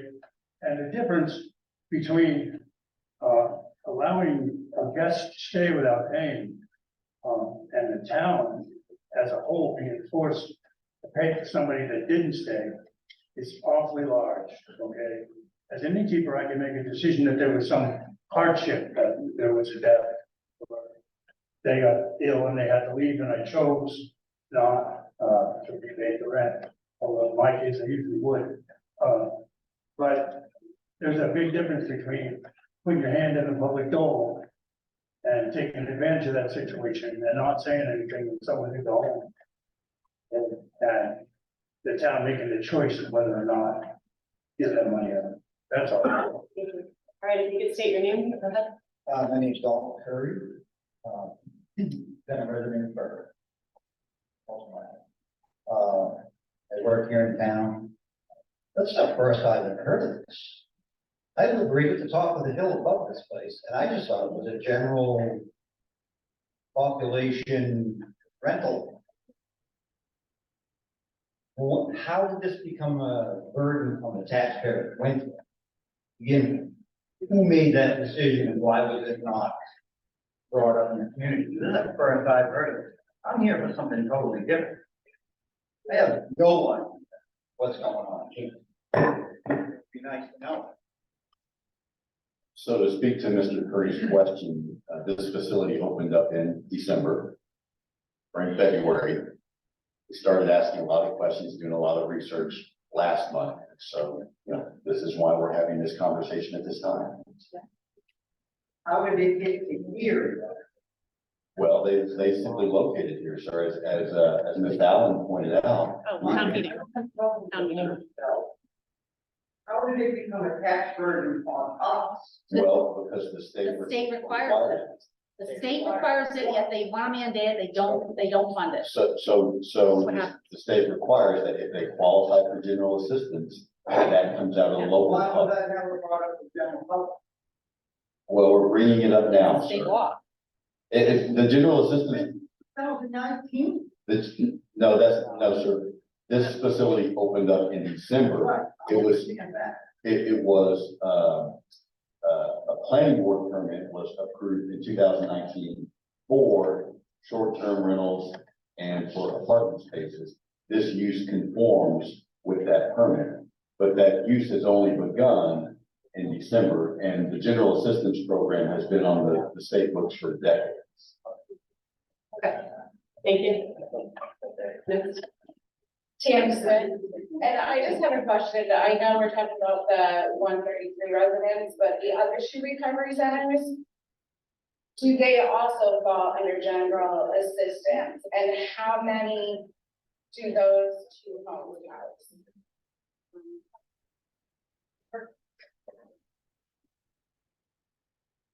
I want to say anybody in the town of Winthrop that makes, or that is looking for help and it falls under the guidelines can get general assistance. It's not just recovery homes. Oh, no. There's a lot of people in recovery homes that I don't help. And if that particular recovery home now, I think it is 5 in one home and 10 in the other. And I've helped one person in February, early February, and I haven't seen a person that, no one has come to me for help. That's how many house now, but how many are they able to? That's how many they're able to house. I don't know how many are in there. I don't know how many people are exist either, so, yeah, 5 and 10. 5 and 10. Thank you very much. All right, if you could come up to the podium, please. State your name. Try to keep it to 3 minutes, please. I'll be quick. My name is Bear Parker. I've been in Winthrop for about 10 years, 5 years prior to that. Took a little bit. So my question is, because we don't know who's going to be there. What steps have been done? So, and I say this, and I know it's gonna hurt some feelings here, but the 133 location is less than a half a mile from our schools. There's 2 bus stops that pick up our kids on both sides of this building. We don't know who's there. Can you use the microphone, please? Sure. Nobody's been vetted, right? That's what we said, right? They just go, they have no idea who's going to be there. At this particular location on 133rd, is less than half a mile from my schools. 2 bus stops on each side of the building. I drive by it every day. Kids walk across the road, they get their lunch privileges and go to the local, eatery right there, walking past this building. This is a safety issue for our children. I don't know who's going to be there. Now, I'm not saying everybody that has an addiction has the other issues. But it's true, there are other issues. And I think not only are we looking at financial burden for Winthrop taxpayers for the buildings, but we're also looking at safety issues, and maybe we have to put something else in place. That's one. Chief Rowland.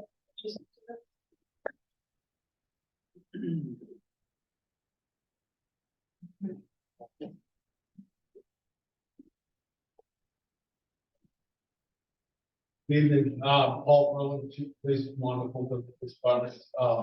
As of right now, we have had no issues with recovery house on 133. They've been handling their problems in-house.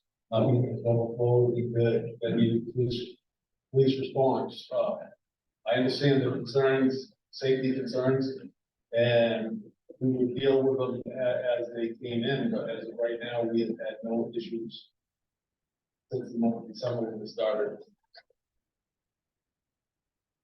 Can I answer that? Mm-hmm. Yeah. Nothing has happened yet, right? Correct. So that's something that could happen. And again, I'm not saying everybody's bad. It's one bad apple in the mix. And then we have no say. We just deal with what happens. Okay, so I'm just gonna say, you know, it's, the reason why it's not a licensed facility is because it is a residence, right? So, you know, whether someone moves on Charles Street or anywhere in that local area, we don't have the right to know who they are, right? There are state laws that would require registration, should that, you know, become an issue. I have no doubt that Paul would deal with that. Chief Berlin, you know, in his, you know, would enforce all state laws that would make requirements for reporting, livable addresses and whatnot, and registration. We have people in this town that are on the registration, so, you know, I totally get that. So my question is that a requirement right now? So those that are living there, do they have a requirement to say, I might be on that registry? By state law, yes. Can we get recognized? Yes. Yes, an answer And the answer is yes. from Ron. Yeah.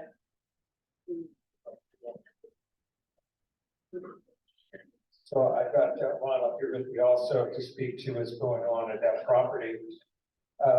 Generally speaking, if the recovery house is located in a school zone or any other exclusive zone, then by law, they could not domicile anyone who's on the registry and then has that restriction.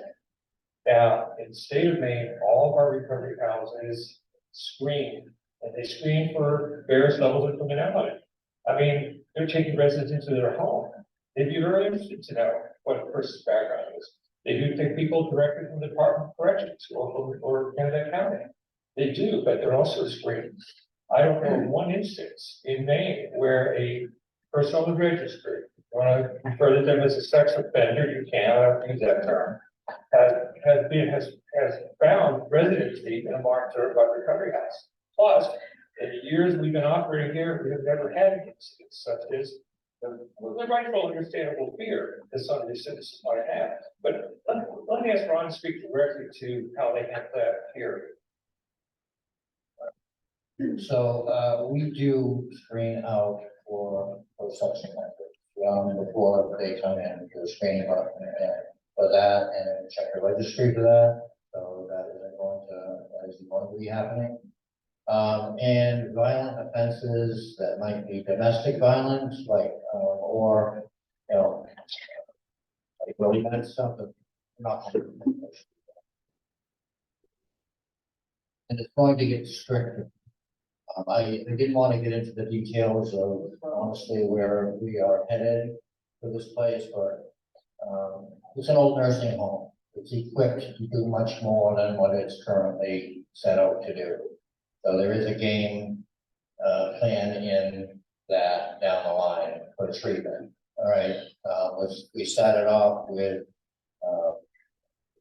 we have now, and, we would prefer it to be a treatment residence because it's equipped for that, with sprinklers and everything is equipped to do that. And that would probably take the general assistance thing off the table. So possibly 3 to 6 months before we could get a license to do that. I'm an LADC and a CCS, and I'm the company director there. And so anyway, that's where our plans are headed. All right, so there will be strict oversight for that kind of thing. We just don't follow that. Thank you. But that's insurance. What's that? Well, you know, I mean, there's violent people living on your street, and there's violent people living on my street. Okay, there's people in this room with records that are sitting here at the meeting tonight. That are doing just fine, I think. Lots of us have criminal records. People do change. And we want to give people an opportunity to change. Sure, my question was to the council, what are we going to do if we need to add more seats? Right? So that's more money. If something should happen, and it isn't yet, but it's happening. You just acknowledge it. Yeah. So my question is, if this should arise, what steps do we have? Because the young lady behind you here earlier said, well, you can fight it, you can try. And to me, it would probably be cheaper to hire a lawyer and fight it. If this is the one we want as residents of Winthrop.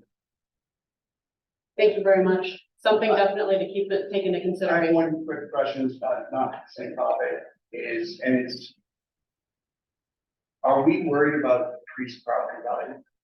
So the homes are like around 133 homes that are around there. Should they worry that my house is worth $250,000 is now not worth $250,000 because my neighbor is a resident home? And I now can't sell my house for $250,000 because it's worth no longer worth $250,000. And the guy up the road is picking up that tab because our mill rate changed, right? Mhm. Thank you. Thank you very much. All right. I think we've gotten a lot of great information from all of this, and I really want to thank our staff, Linda and Dawn, for coming in and discussing those challenges. I'd really like to thank Ronald Springle and Gary Allen, as well as Ron Smith and the staff of the Girl Scouts for coming in and fielding a lot of these questions, and also Chief Ferland for answering that as well. And we are still in the process, so great discussion. Thank you very much. And also for yes, and also from State Senator Craig Hickman and State Representative David Hassenfuss, thank you very much. If you could keep us in the loop regarding what's happening up with the legislature and those bills, that would be great. Thank you. Anything else? Well, all right, we are going to move on with the next order of business, and that is item 23, discussion and consideration of the Spruce Street neighborhood drainage. And I believe we received a memorandum from a Miss Sue Thomas up on Spruce Street. I have gone up and met with her, as well as our town manager. And I don't know if you'd like to come up to the podium, Miss Thomas. Yeah, I thought maybe we could do a nice little break. This was something very new to you. What beautiful. Very new. Does we take a break?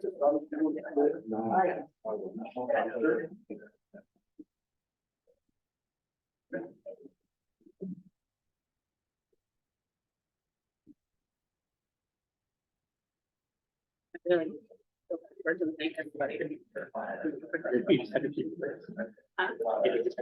Yeah, Yeah.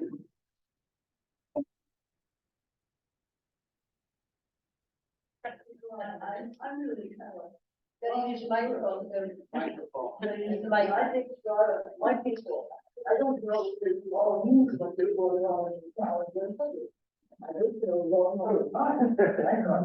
Use the microphone. I'm here tonight, and I have a lot of.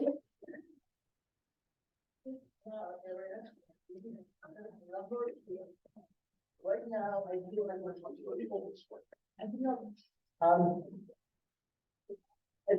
right now, I feel like a mouse in a mud ball. Honestly, I don't know about it. But your town manager and I have had a discussion, everything provided. And anyone who has a copy of the, and I have quite a few here, sir. People of my area or any area, including my son who's behind me. Know about this. I'm going to tell you how to cut it away. I'm 89 years old. And I have a lot of memories. Right now, I see my neighbor suffering. I have some pump city on the top of a hill. And it's not fair. There's very little ever done. From the bottom of High Street all the way up to Spruce Street and beyond. These people have suffered in the last few years. People move in to a house, they buy a big ID sold it. Gonna have one in the basement. Do I get a phone call? You look better in the basement. Really? I said, stand up with your neighbor and all that sometimes. Halfway up the hill. So I guess the reason that people are here, and if the manager wants me, I will do it. There's a group of papers circulating, so everyone will know what I'm talking about. And I'm talking about what we call the swimming pool. This swimming pool didn't exist when my son was born. It didn't exist when he spent 10 years playing in the area. The day he couldn't even step in the area without going to his elbows. And what? Pressure on the street, on the people. I know at least 2 people in this room who are here because they lost a lot of money. And we've had problems with water. They get 6 inches. And they never had it before. And those of you who've been involved with the insurance agent know how the response is. If it's coming up, look out. The wall fluid, if the new flooring, is so you have to get a dumpster up there to clean it out before the mill, before the mold and the mildew take over. So big. Don't have it correct. So our simple request, folks, is this. We know that years ago, never can remember it, because it's that long ago. But I think he was right in that age of, 2 or 3 where he moved. We began to have a number of people moving in. And we began to have an accumulation of drainage water. And it is between 2 streets. It is quite dangerous. Most of us would not want to go down there because it's full of poison ivy. It's full of any kind of nasty little biting mosquitoes. It harbors a lot of friendly things. However, is it unreasonable to say that maybe something happened years ago that I can remember in which, I'm going to use the word so you understand, the town commissioner, road commissioner, whom everybody in town respected, George Moore, worked with the 2 abutters, people who were alive, wasn't born now. One was Bud Atkins and the other was Mr. Poole. But Bud was an engineer, Mr. Poole was the fastest teletypist I ever saw in my life, down at the old fight, all down the old railroad. You can talk, you carry on a conversation on that machine. They agree that there's a boundary line between those 2 homes. As a dip like this, and in it, why don't we just open that up to provide a drainage? We don't have to put in expensive, plastic pipe, PVC, or anything like that, because they agreed to go ahead. They didn't take it to a town council.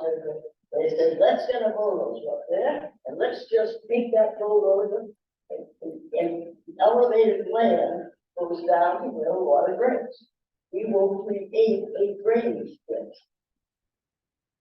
Those of you who remember, any of the rest remember, the father who served on this fence. Common sense, folks, common sense. Why don't we fill that drainage ditch with hydrants? Therefore, the rocks will provide stability, the rocks will let the water pass through, and it wouldn't be in the middle of the street, it wouldn't be across the street, it wouldn't be from my people's driveways, garages, taking out their driveway. I have two wonderful letters here. One is from Mrs. Ford, and she said she can't be here, she has to take care of her husband. And yes, I live on Social Security. And yes, they've taken my driveway enough.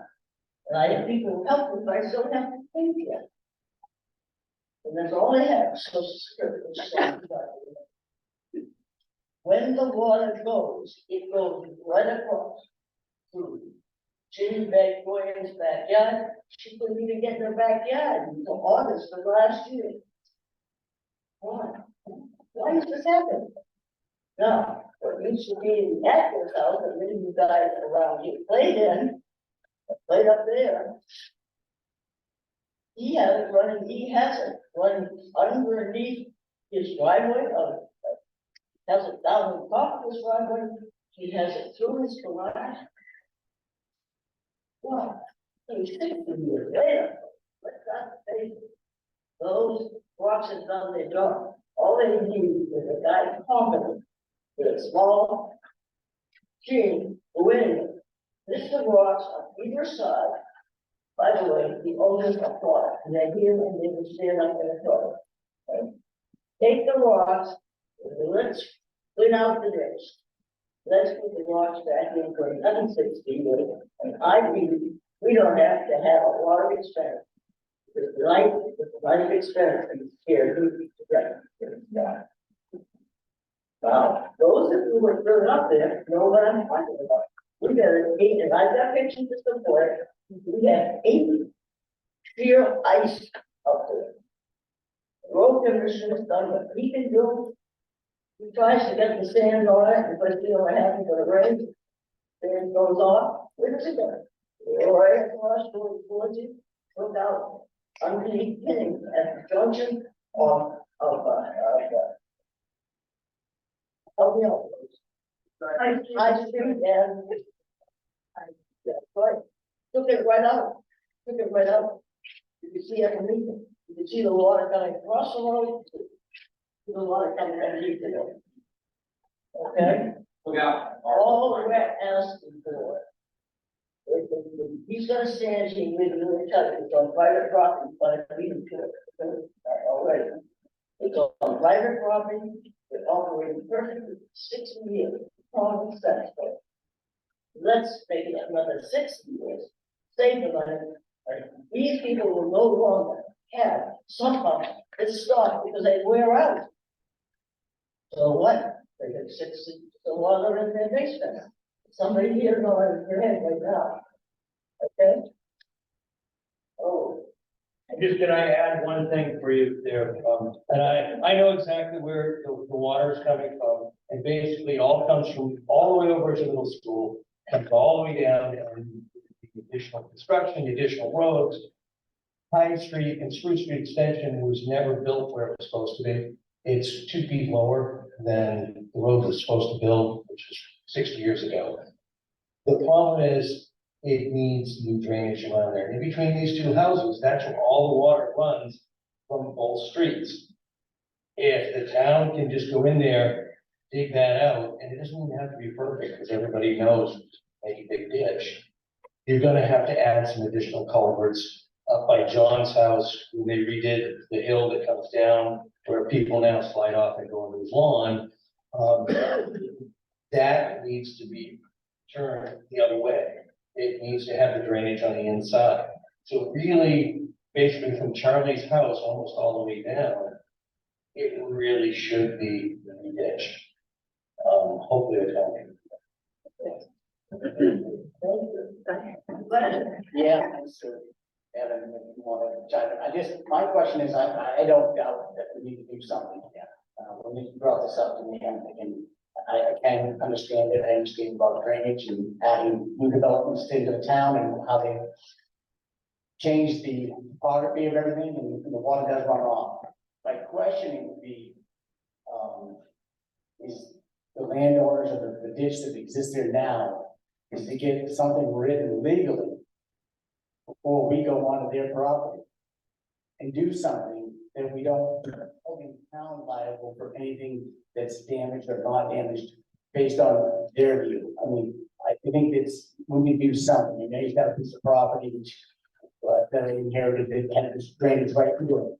And it was kind of, it was told that, hey, this would be taken care of by the town, but nothing was being done, and then other developments created more runoff and it eroded a lot. So I understand your strain and what's going on here, but I think my biggest concern is if you go in there to do something, is that the town is going to wind up liable because we dug up something or changed something on somebody's property that they're not happy with. So I think, to me, I think you want to make sure something is legal.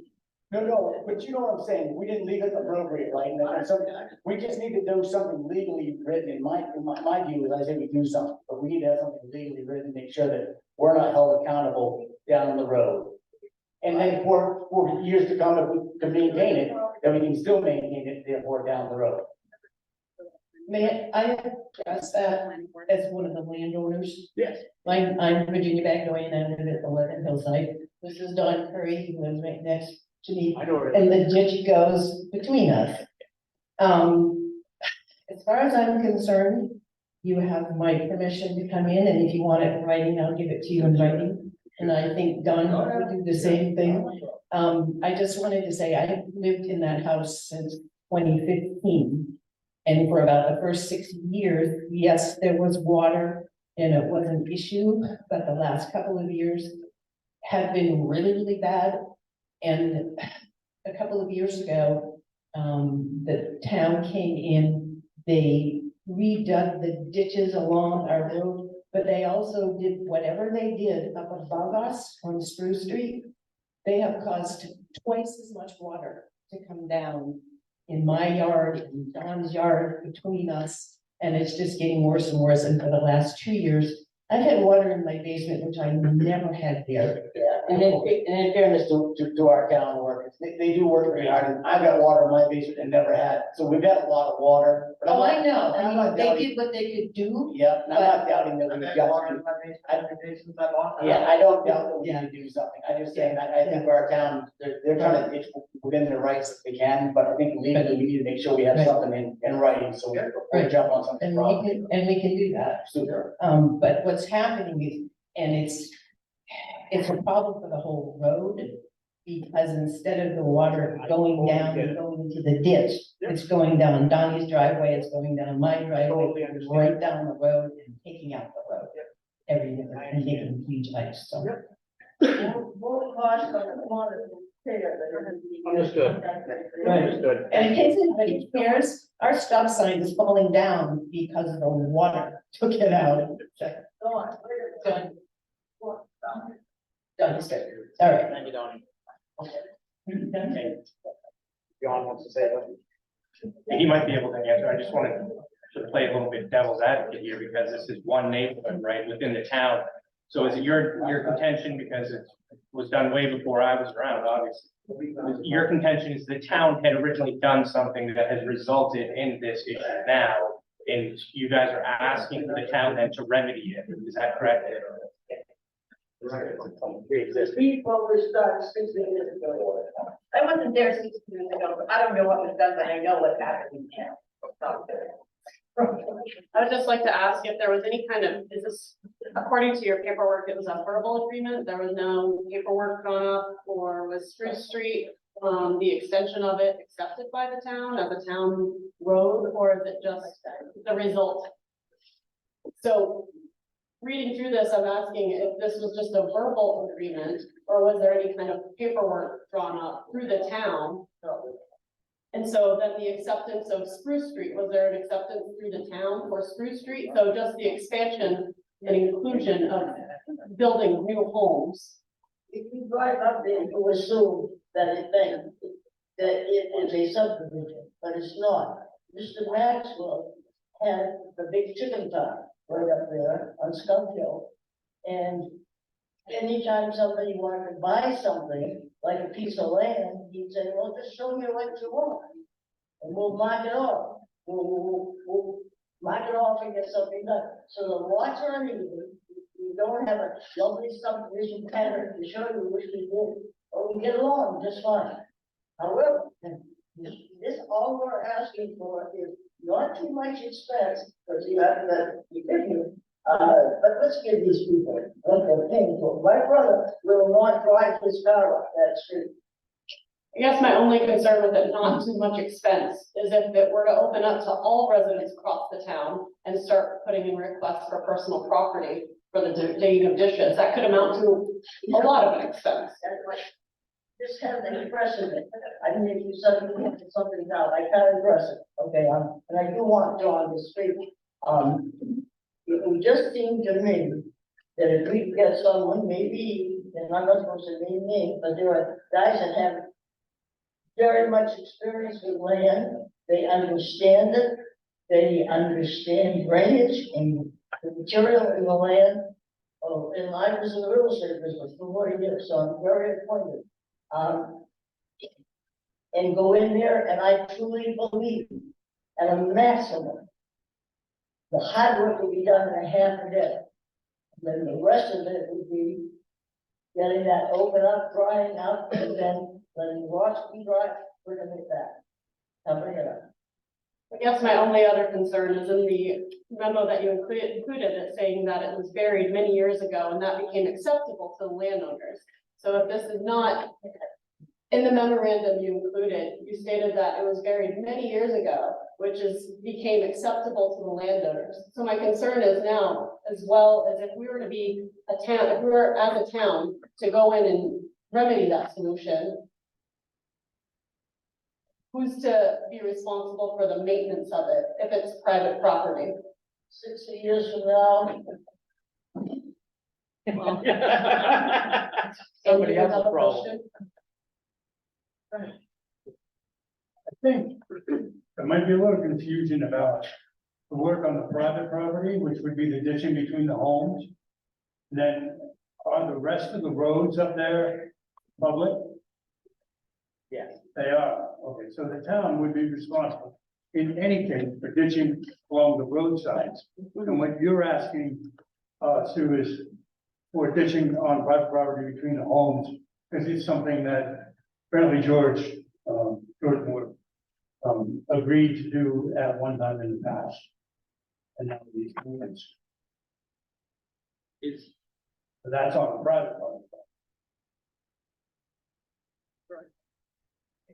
Yeah, what she's, the specific thing she's pointing out is contributing to the flooding of the road and the deterioration of Hillside, High Street, Hillside, up to Spruce Street. So that is a contributing factor. My name is John Kaiser. I've been living on Hillside Ave for 27 years. And in that time, I know weather's changed, I know we've got more rain, but I have never seen our roads. I mean, I actually took, when the Public Works was there a year and a half ago, 2 years ago, I actually took a picture of it raining moderately and the water coming down from Spruce Street, right down the road, and no longer is it going in the ditches, it's going into my driveway and washing out. The town has come and filled in where my lawn is washed out twice, and it's right on the corner. 2 times they've done, because I stopped filling it in. And it became a danger for cars, if a car went off, the car was gonna go in. Now that when it's cold, for the first time in 27 years, I've had 2 cars this year go off because the water's freezing and they're sliding into my yard. Luckily, none of them rolled over because it's a steep hill. And they just tore up my yard. But it's contributing to everything. And if you drive up High Street, and you're gonna say, why is this road so bad? It's because of the moisture and how much that's coming down and getting under the road as well. So that's really, Sue started this, but it's more than just that ditch. It's affecting the road and it's affecting what we're gonna have to do as a town to repair it.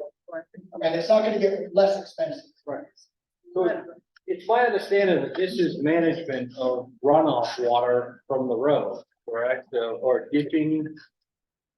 I mean, this is water running off the road There's onto a private. crown of the road. The crown of the road used to direct the water into the ditches, or in my case, it would direct it into the woods before it got to the corner, the tight corner, and it's steep.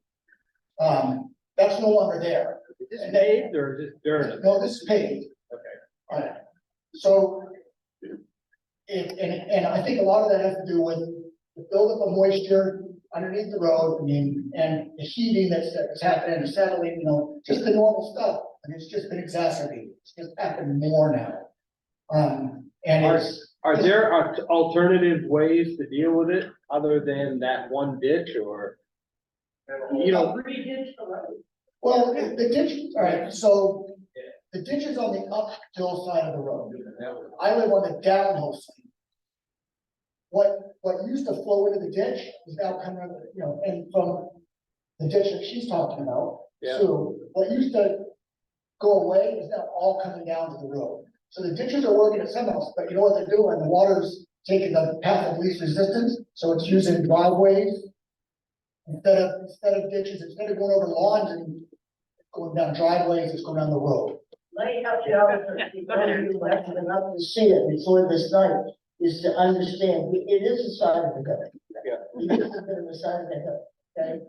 But it's like a big bathtub up there, pull them apart, things are gonna change the whole. So just so I understand, just so I understand, and I think I have a rough idea of what. Because I can recall walking from the middle school down, I used to go to the toothaches every day. And we used to cut down that grassy knoll, and that's your yard, right? Okay, and I can remember getting stuck in mud. So I do very much recall, you know, the issue. I can remember when Timber Drive, is Timber Drive a private or public? That's a driveway, right? That is private. I recall water coming down that, coming over the road, because I can remember one time coming out thinking it would have been nice if this all froze and I could take skates and go down that. That's neither here nor there, but I do recall this, so. Yeah. It's one of my hobbies, at one time. So just as a clarification, is this something that we are gonna be able to, because this isn't going away, that whole hill is gonna be an issue, given the amount of water that we're seeing. Is it something we can tag into the resiliency planning that we may or may not be able to, is this? No. No. And I feel compelled to say something that's gonna make me the most unpopular person in this room. Go ahead. And that is that the town shouldn't have gone on to private property and dug a ditch 60 years ago, and they shouldn't do it today. We would be using public resources to re-ditch a trench on private property. Here's the hard truth, that's not legal, we shouldn't be doing that. I just want to caution the council before it makes that decision, that's not something we should be doing. That is the responsibility of private property owners, the same as it is for It's handling the runoff from the road runoff. So, and if it was placed there 60 years ago. we should Our be made- responsibility is in the public right of way. It is not on public property. Private property. Our responsibility is in the public right of way. What about the legality of putting about 100 feet of drainage pipe through someone's yard with collapsing pipes and collapsing reservoirs, part of which was repaired last year? The rest of it is probably about the same condition. Yeah, sir, all I can say is I've been the town manager since June. I would have, and I'm just telling you, it is not good. You are creating a slippery slope if you go onto someone's private property and use public resources. It's been done before, Jim. Two wrongs do not make the proverbial rights. What would be the easiest thing to do is create a drainage easement on the property? That's what I'm saying. Where we can do public rights years ago, 10 feet wide, down there, ad infinitum, it goes with the drainage, it's all over the drainage, when you put in culverts, a lot of times now, they have full drainage on the culvert and the road, they go hundreds of feet, more, pretty into the town, you don't take that over, have it right. So we can create. Yeah, okay, so Hold on, Matt, I know. can we hear from Matt? Letting, I'm gonna let Andy talk first, and then, if anyone else has any other questions or comments, please come up to the podium, and I can go in an order. But I'm gonna go with Councilor West right now, and then I will address. I know that some years ago, it was an issue of water on the east side of the Isle Park Road. And I know that the town, created a right of way through the backside of the property of the White Dog Inn. When they did all the drainage improvements on the Isle Park Road, and they did that, with the town attorney's assistance. So I don't really see how that could have been illegal. And I don't see why we can't do that again if we decide that it's necessary. Can you hear from Matt about the easement that Evan just talked about? Yeah, it's, Can you go up to the podium? I've looked for an easement for this for a few years now. It's not there. You know, it was done, as Sue would call it, with a wink and a handshake.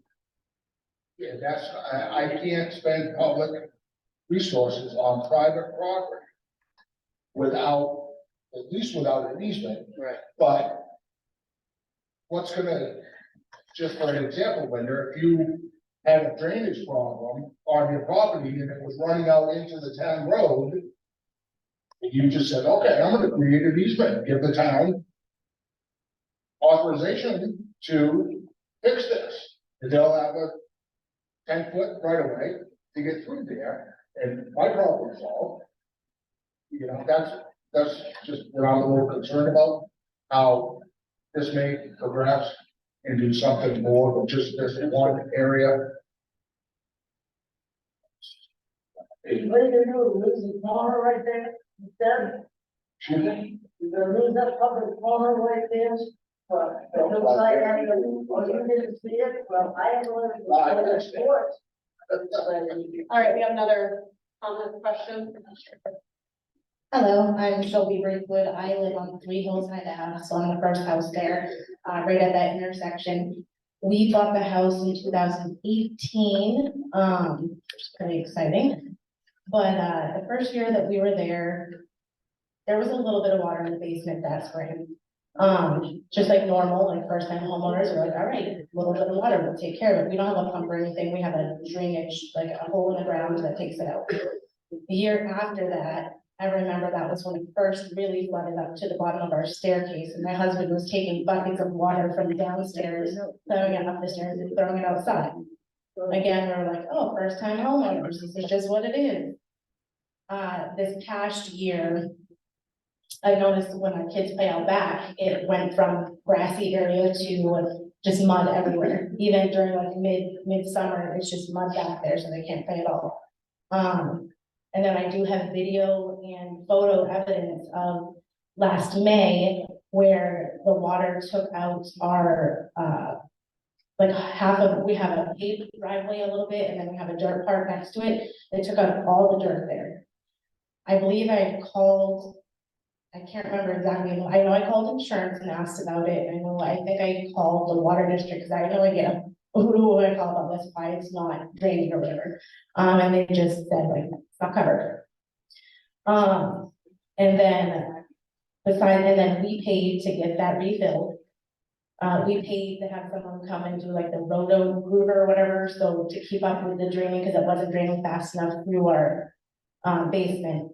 And then the last thing now, our paved driveway is actually washing away now because the water's underneath there. I did have somebody come over and do an estimate for a driveway to get that fixed. And they said that that's not gonna stop. It's because the moisture underneath there is just holding in, and it's crumbling all of the way.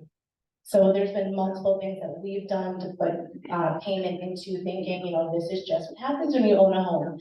And then now seeing that there might actually be a resolution to this and make it a little bit better, and not just like one hit after another, where it got to the point where we're just like, seriously? This was so good a few years ago, and now every spring we kind of dread. We do if it's raining, we carefully open up the basement door and peek down to see if it's flooded yet.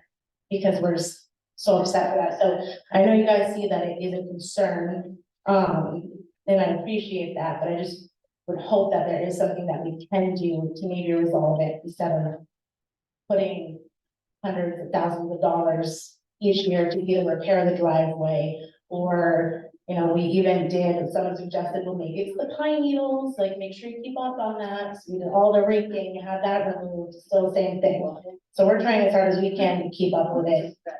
If there's anything else that could be done, it would be appreciated. Thank you.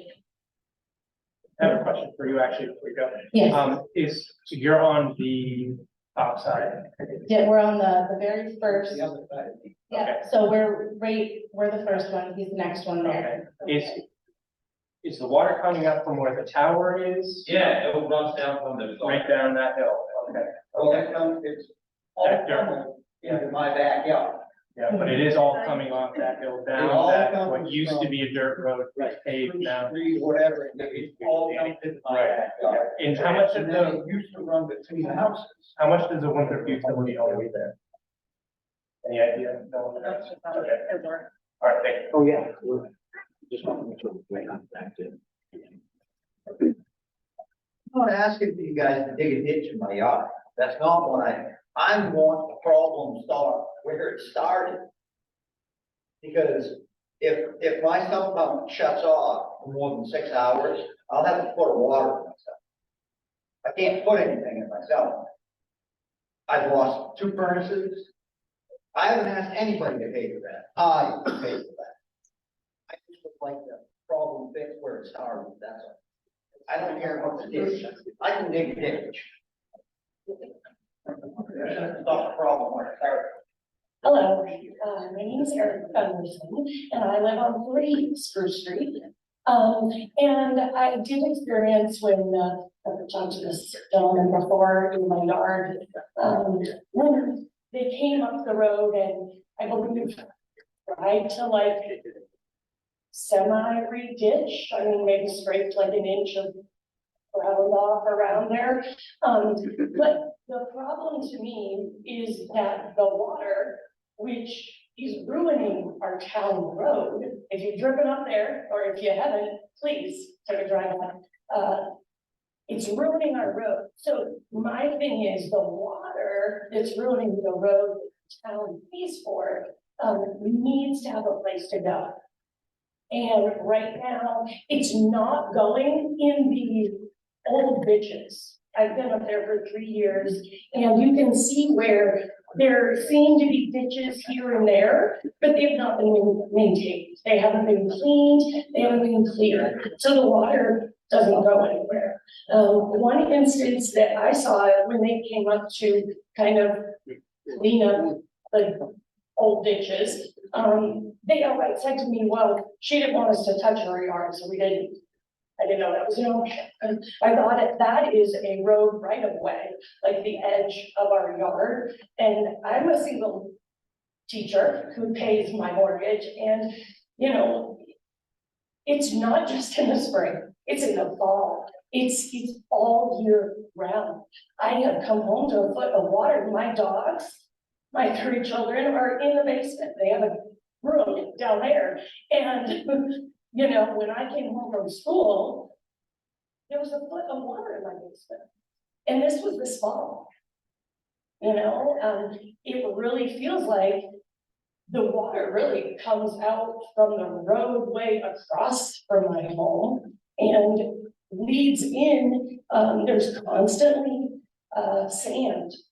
My whole like front 3 feet gets just all the sand that runs off the road. Okay, so that shows you that the water is not, it has nowhere to go. And so then it's coming not to where it should be, which there are ditches. So I would think that is maintenance of a town road. That's just my perspective. You know, I've tried everything I can. My father actually came up and redug my basement out. And we made the pipe going out bigger. I'm trying to do my part, but it would be really wonderful if the town could do theirs. Our road doesn't have a ton of people, but it's affecting a ton of people. Thank you. Every single, I mean, I'm up at the top of the hill and my basement's flooded. I feel horrible for everyone down lower. And we're right after. Yeah, you feel bad because you know when you're pumping it out of your basement, it's going into somebody else's. You know, you see the ditches that don't have water in them, and then there's water on the other side of the road, just free flowing. It's just, it seems like the road has been neglected for years, probably before you arrived. And it would be really great if that was just fully addressed. Thank you very much. Thank you so much.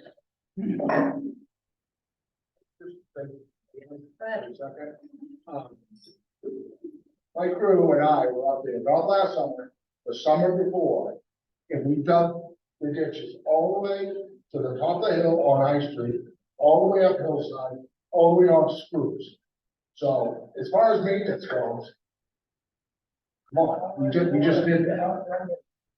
You know, whether or not some people may think it was done correctly, I have full confidence in my crew that they can do it correctly. And I really don't appreciate it. Thank you, Mr. Brown.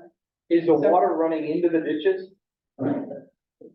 Check it out. At my home, it does not, it comes right across the road. It doesn't go down the ditch on that side of the road. It comes across into my driveway, in my front yard where all the sand runs off. I mean, like I said, for 2-3 feet. Are there any ditches across the road from your house? No, there are not, even when I did not ditch across there. But it was like very far in. Ma'am.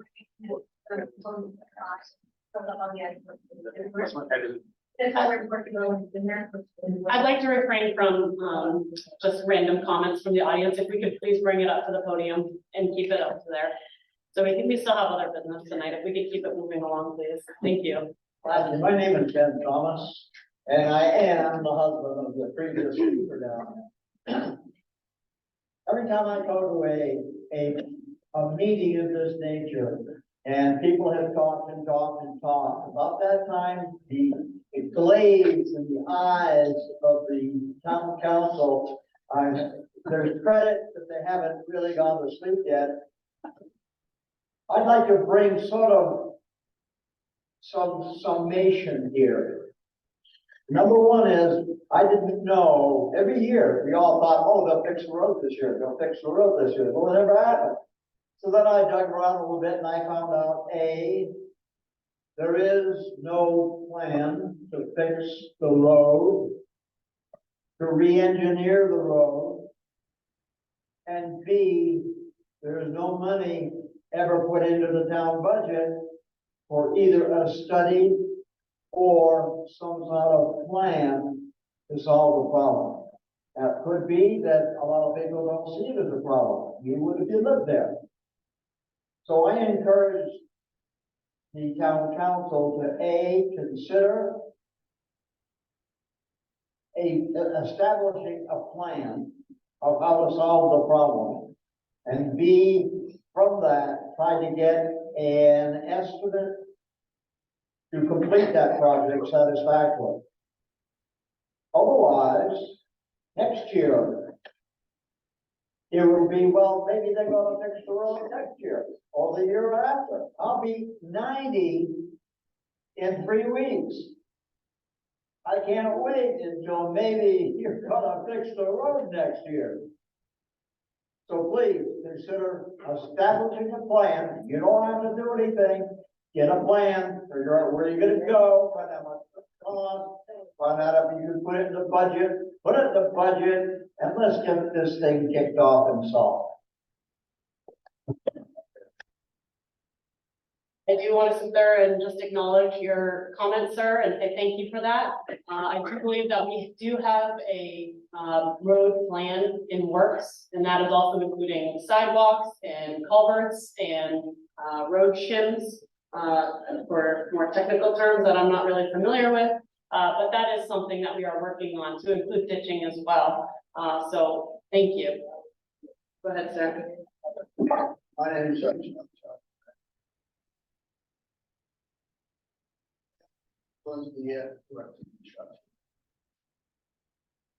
the problems people are describing are three separate problems down at Curry House. Or the bog out back, or across the lawn. Titan's house, the road is dipped a long way. Around that corner, you slide over the bank. Up by Hope's house and Andrea's house. There is no ditch on the south side of the road. It used to be. Like 4 years ago, it was a culvert underneath Daryl's house. Used to drain down towards the chicken farm. It's not there anymore. Needs to be put in. We need a professional design engineer with some drainage experience to tell you what the problems are. And fix the problems. So can you just state those three areas real quick again? No Curry House. Curry House. It's swamp out back. It's really grown.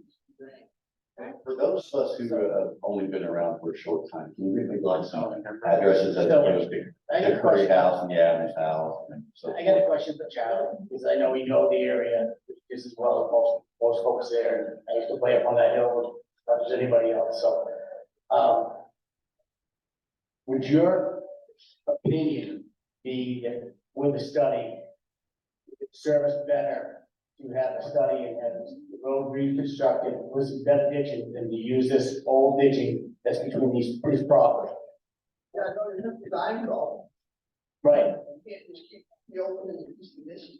It's not gonna go away. Right, so that's my thought is should we look at other ditching versus going on with this, seeking this easement, seeking this, and re-ditching this thing to Matt's point, and I get everybody's, thought process, and we open this up, can of worms, and everyone's gonna say, it's a down problem. But can we solve this another way? I mean, Because I know and you've done this before, and you lived up there your whole life, so you can understand. Can we solve this another way? I'm not saying you have to come up with a solution, but in your opinion, you think we can solve this another way? You need somebody to be on record as being the designer. Right. Somebody be responsible. Yeah. Say, if it doesn't work, point your finger at them. I'm not gonna do that. I couldn't do that. I'm not gonna do that. I understand. As far as the swamp out back, that's got to drain its time, whether it's by private funds or public funds. Currently, the road ditching is not handling the water coming out of that stream. So. I guess you can mandate that the landowners fix the storm coming off their property if that's the line you want to take, but it's, I mean, not the best. yeah, I mean, the thing is, to drain a bog, it's on private land. I mean, that's a little different than doing ditching and doing some other stuff. I mean, we can't drain a bog on private land. I mean, we just can't. I mean, people want, we can do some ditching and we can do some road reconstruction. That's a little different. But, folks down, at the bridge on, Berry Pond, they want us to redo the bridge. That's on private land. That's on over $1 million. We can't do that.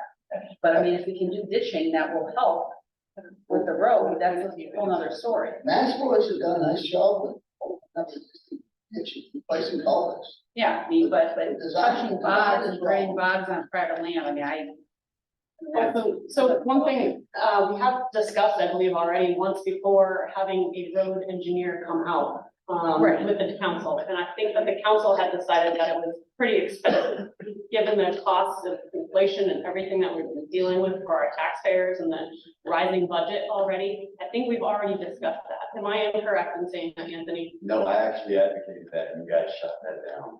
But that was for the whole, That was the whole town. that was the whole town. That's right. Do you think this is the only drainage issue in town, Laura? Well, we can address them case by case. But I do think. Well, and that's gonna be even more expensive. Well, maybe, maybe not, so then you can't put the cart before the horse, right? These folks are here talking about this one issue. I don't hear anybody else in this town coming up saying there's another issue. Oh, you will. Well, that's fine, then we can take this case by case, but if these folks have, and I know the area too. This area, and you got folks that live there for a long time and say we've got an issue, and Matt's doing what he can, but if we need to have somebody come in and tell us what's the best way to do it, and I advocate not to do it on somebody's private property, I really do, I think if we could do that, and I'd like to have somebody tell us we could, but I'm also an advocate trying to take care of the water issue, if other folks have some other ideas, but. So let me ask We this at least gentleman. need to deal with the roads, the water running. Let me ask this We gentleman. gotta deal with that. Let me ask this gentleman, a question, since you're an engineer. So what Mrs. Thomas is proposing, would that resolve the issue? That would resolve one of the three. Okay.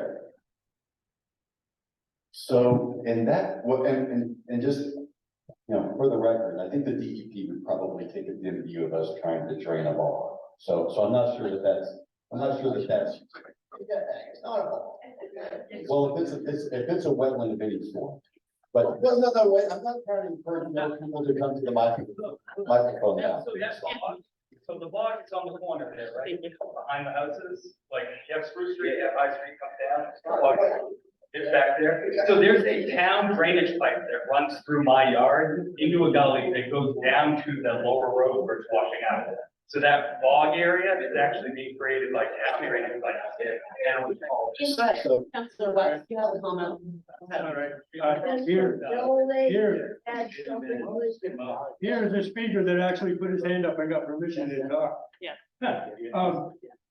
I don't think we need, as Sue would have said in the old days, throw the baby out with the bathwater.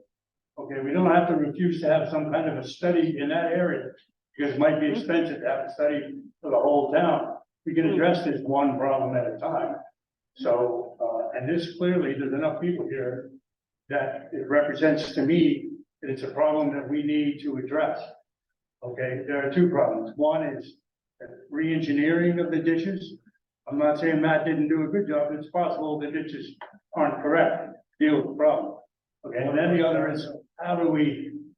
The water runs downhill, Andy. Yeah, I know. So does something else back. So anyway, I'd like to see, keep All right, side comments down, please. We have a counselor talking. can I finish, please? So I really think that at some point, the council can have to decide to take a look at this project and get this repaired and then march on to the next. Okay, that's really, I just want to add one more thing, right? It's like a little Dutch girl putting her finger in the hole, okay? That's exactly what I'm doing. I did enough research on this road to find out that our house, because a lot of people know which one it is, it looks like it's stuck right here, big shit. Because what happened, Bill Millar, the builder of that house, the builder of Jim Baker's house, skipped town in the middle of the night. Well, savings and loans had no loan. And they had insisted that they be bonded. So Dingley comes the phone from the bonding company. He said, we understand savings and loan have this, and we are responsible. And he talked to the town manager at the time, and he told the town manager, bring the road up to grade, do everything you're supposed to do, send us the bill. That road in front of my house, all down the lake, the Spruce Street, 2 feet below where it should have been. But if your ancestors some credit for something, somebody just didn't know what we all know now. And you use fancy words like doing basic and children. So the town manager said, whoever was the road commissioner, put it up to grade. They did, just to fill up the 2 feet. Why do I know? Because we did research on it to find out what we sold was, okay? The president at that time, when he finally met up with me, said, you made a mistake, didn't you? I said, yep. He said, I didn't find out. I did research. It's 2 feet below grade. My house would be back down where it belongs. Okay? But you can't haul it up 60 or 70 years later and say, just, we did what we knew was 2020 at the time. So all I'm asking for you guys to do, overall, these two people are willing to sign a release to take care of your liability. I know somebody like, we president was, at the breakfast meeting. I had breakfast with him sometime, where's my husband? Who is it? Yeah. Yes, I have talked about Rod Cummings. He does this all the time for people. Get a price of Rod Cummings, what he's gonna charge, okay? You mean Rod Cumber? Yeah. Oh, yeah, he takes down things and he does all sorts of things. He's very good. That's all Anything else? Any conflict? Okay, all right, I think we should be having somebody take a look at it. all right. To discuss. I agree. Yeah. Someone to take a look at it. I think it should be evaluated. It should be evaluated by somebody that's actually needs as far as what the objective. What the best course of action is to take care of the problem with the water, the problem with the water running down the road. I mean, we need to deal with the water running down the road. It's running across the road into people's driveways. The water, the ditches are to manage that water. Right? And that's the whole idea of managing it. If it's running down the middle of the road, across the road, we've got to figure out a solution to manage it, I would think. Is that a motion? I think, I definitely was I'm in favor of doing something, and I was in favor of putting a ditch on in the middle of it, we could get right even and stuff, but I don't know, and I'm glad Charlie got up and spoke, because I really want to solve the whole issue. I don't want to just put a Band-Aid on it and have this be an issue down the road. And if we could have somebody come up there and evaluate the road, evaluate the ditching system, and put a plan together, like Mr. Thomas said, if we could get a plan together and start executing it, most of these folks would be happy and pleased. Then Matt can follow that and go from there. And I think he'd be happy to do it once we have something in place. I know you're saying we're opening a can of worms, or everybody come up and complain about it, but I opened the door for them to come up because that's what we're here for. Come up and have a conversation with us. But this is a big issue. We have a lot of homeowners and constituents talking about this, and it's a concern. And I know I want to be heard. So, hence I'm here. I agree. I agree. But it sounds like there's a consensus to have this looked into. Is there a specific? So let's be specific. Yep. So what exactly are you wanting and by whom? And by what process? So in other words, you want a civil engineer hired? You want to go through an RFQ or an RFP process? You want me just to go out and hire someone? Let's be specific about what we're doing here so that we have clear marching orders. Before we go into any kind of RFP, I feel like it's necessary to get the easement understanding. And go through whether we need any kind of regulations through the planning board or zoning board or zone. We may not need that. Probably. I mean, if it expands into a certain amount of their Well, property. I think though, Shannon, if you guys want an engineered plan, I think we should hire an engineer who can then tell us what needs to be done, and that may include acquisition of some easements. I don't think we need to put our RFP, and you go hire a civil engineer, somebody with the expertise that can understand road and understand drainage, and come up and give us an evaluation of that, those three roads, which is High Street, Spruce, and Hillside. Do you know anybody, Charlie? And Anthony, what was our RFP? How much did we spend on that RFP? Well, that was gonna be my next question. How much do you want to spend?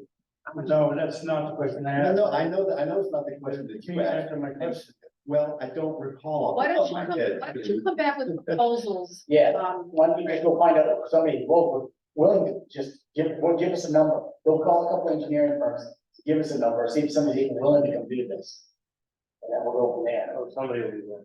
Oh, I'm sure. So, But then okay, we'll have a number. so how many, so do you want me to get 2 quotes, 3 Sure, quotes, 4 sure. quotes? No, I want to be specific about this so that someone doesn't say, Minimum of 3. okay, so 3 quotes from a civil Somebody engineer. explain what an RFQ or whatever that RFP is. Request for qualifications. So go and get 3 quotes from a civil engineering firm to resolve any sort of drainage issues on the high spruce and hillside. That's correct? Yeah.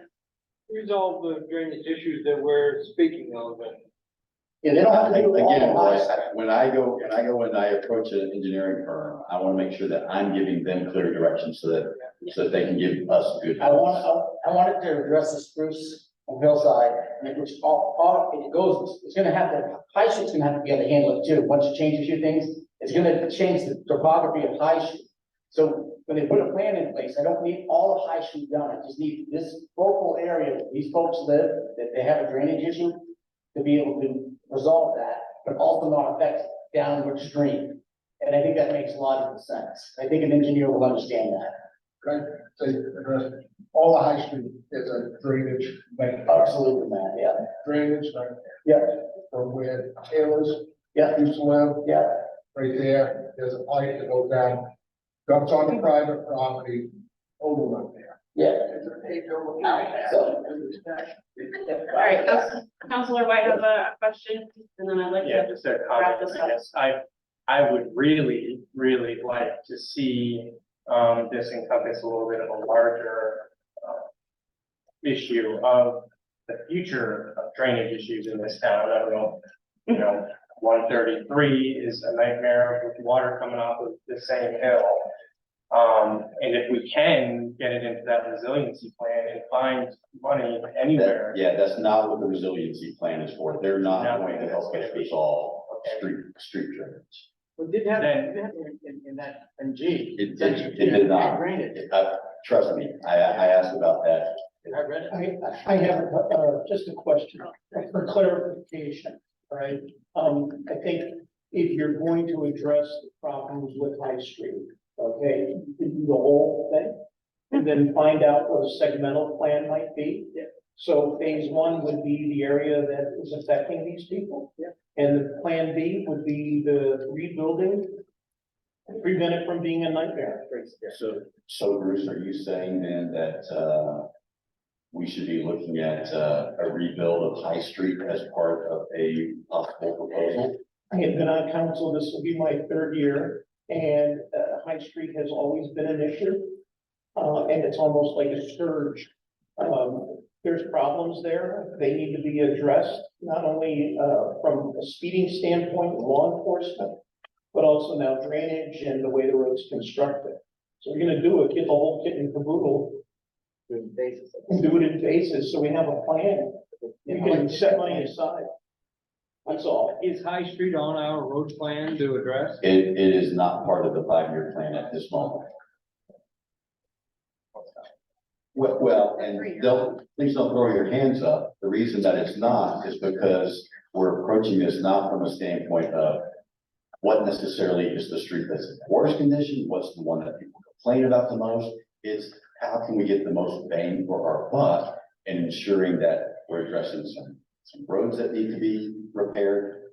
And at the same time, protecting the investment that the town has previously made in roads. So it's not just a matter of we're taking the 20 worst roads in town and we're gonna repave them all in the next 5 years. It's a more thoughtful. just as one council member, and this can be very, this is just my state, is I'd like to just get a study in place, a plan to look at that section and understand it. And if we gotta do it in phases, we'll look at it in phases, but then we can vote on it once we have the numbers in front of us to understand how can we fix it. Yeah. Because all of us can sit here and speculate all night long until somebody come in. And Yep, all right, thank you. So, minimum of 3 quotes for High Street, Spruce Street, Hillside, just as a, yes. We're not taking a vote. Yeah, we don't need a vote.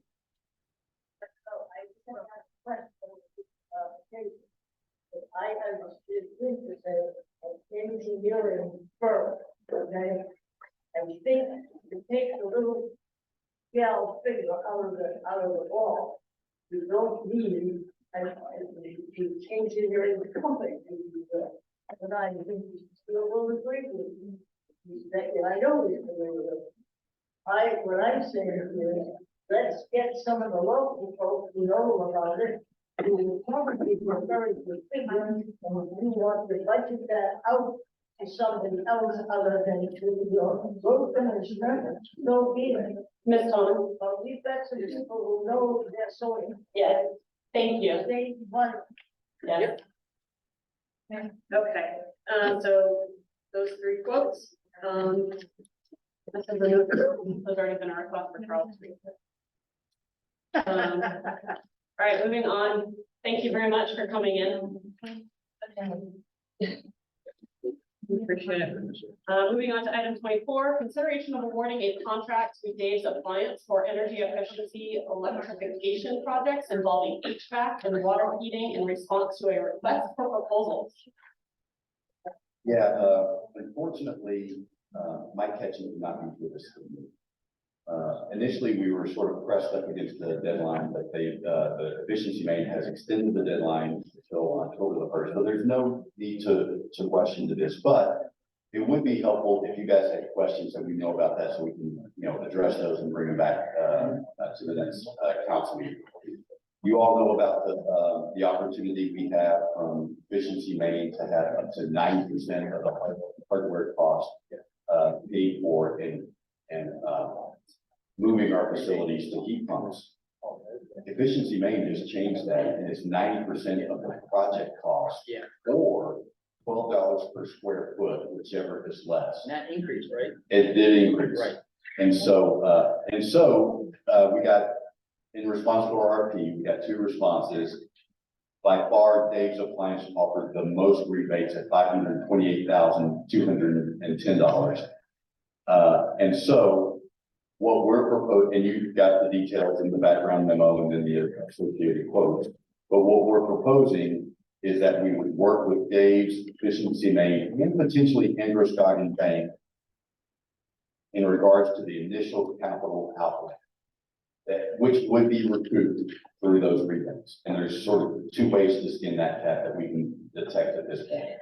One is that we could finance the entire cost of the project through municipal leasing, working through efficiency main to get a low interest rate. As soon as we get those rebates, then we pay off the principal as it relates to the initial capital outlay. The other is that we could simply make that out of the general funds, unappropriated dollars.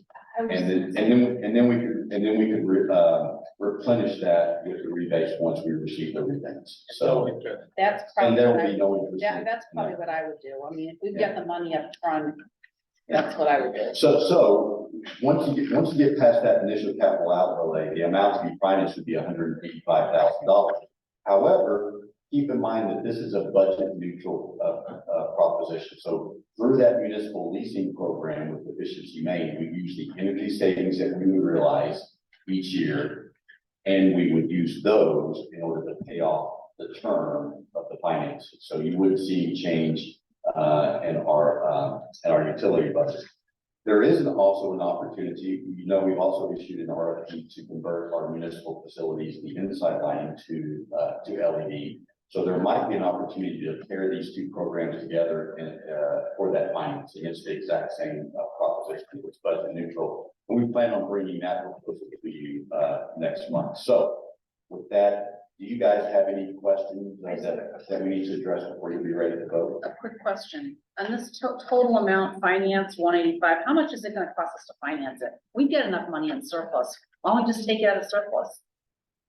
I mean, why are we financing $185,000? That's probably gonna cost us. What the hell is that gonna cost us a year? Well, it would be a low interest loan. That's the municipal leasing program. So we want to run that trap. I mean, maybe you're right, then maybe we just decide, you know what, let's just pay cash for this. But that is an opportunity in which you see well, I guess if we did what you're proposing, then we would see a dip in our energy costs straight away. Right, that's what I'm saying. Yeah. And Book that straight. we're working toward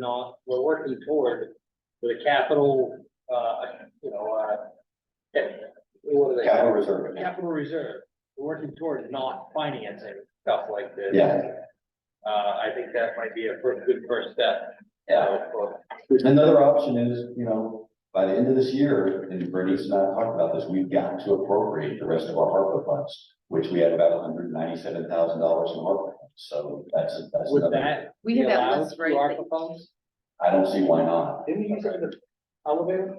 Yes, but we still have 197,000 after that project. So can you give us another list of We what should we do can it use so it we on? don't have to think about it, right? Yeah, I'd like to see a list that we can use it on. Have we appropriated the money for the police radio conversion? No, but we're gonna run out of time before we know exactly what those costs are going to be. Probably the only thing, Bruce, that we could appropriate, because you have to appropriate those dollars by December 31st, 2024. So the only thing that we could probably do that with would be the consultant that we're looking at hiring. Chief and I are going over the RFP after the attorney got that back. We use the ARPA funds for this. Yeah. then You take the general reserve. and then Correct, for that. apply it Over there. I like that way. So do you guys have any other questions, any other information that you're wanting besides your question, Linda? Before we come back to the next meeting. I did have somebody contact me and ask about the air exchange in, like this room in particular, but there's a couple others where I guess is supposed to be with the pumps, some sort of air exchange, allowance, or are we taking the system out? Like, I don't think that this room is covered. Sorry about that. I don't think this room is covered because this is sort of part of the school as opposed to part of the. Okay. All right. So this funding opportunity is just for municipal, it's not for school. I'd like to make a motion that we approve a contract with Dave's Appliance for energy efficiency electrification projects involving HVAC and water heating, and authorize the town manager to execute the agreement. Second. So there's been a motion and a second. Is there discussion? I have to make a comment, I'm just gonna recuse myself from this stuff. All right, so there's a motion, a second, all in favor? All are in favor and one abstain. 601. Okay. Moving on to item 25, consideration of using fuel carry forward funds to replace the computerized reporting system at the jail. Field Depot. So, first of all, thank you to, Chief Berlin and to Matt for sticking around for their item. God. It only took- it only took- yeah. Yay. I really have a question on this. Why did we put new fuel pumps in and not install new? Andy, I was not the town manager then. Okay. So, but we're looking at doing it now, and the cost would be $20,000. And we have nearly $7,000 in the pump replacement reserve account that Matt has no designs on. So we could use that. And then the balance could come from the $120,000 that we carry forward in this year's budget, to account for any sort of volatility in gasoline prices. There has been none. Gasoline prices have been pretty steady. So we would say, let's take the $13,000 and change from that. And there's our $20,000 for the computer. Can we just go out there and read the pumps for $20? Second. All right, there's been a motion and a second. All in favor to approve the use of carry forward reports? Okay, all are in favor. Thank you. All right, item 26, discussion of the town manager's job description. Right. In the way of expediency, can we table that for our next meeting? So if we do that, let's also table the discussion in our executive session, because I think those two things sort of go together. And I don't know about you guys, you may be a little tired of me. I know I'm a little tired of you. Well, I move that we table item, 26 and the executive session. Anything else you want tabled? No, ma'am, that's. Okay, that's it. I have a question. Anthony, I never signed, and this happened while you were trying to raise your one. I never signed. Did anybody else?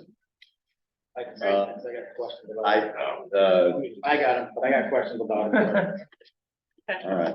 So So Linda made a motion. Did anyone second it? Bruce did. I did. So all in favor? Favor. All are in favor to table? Yep.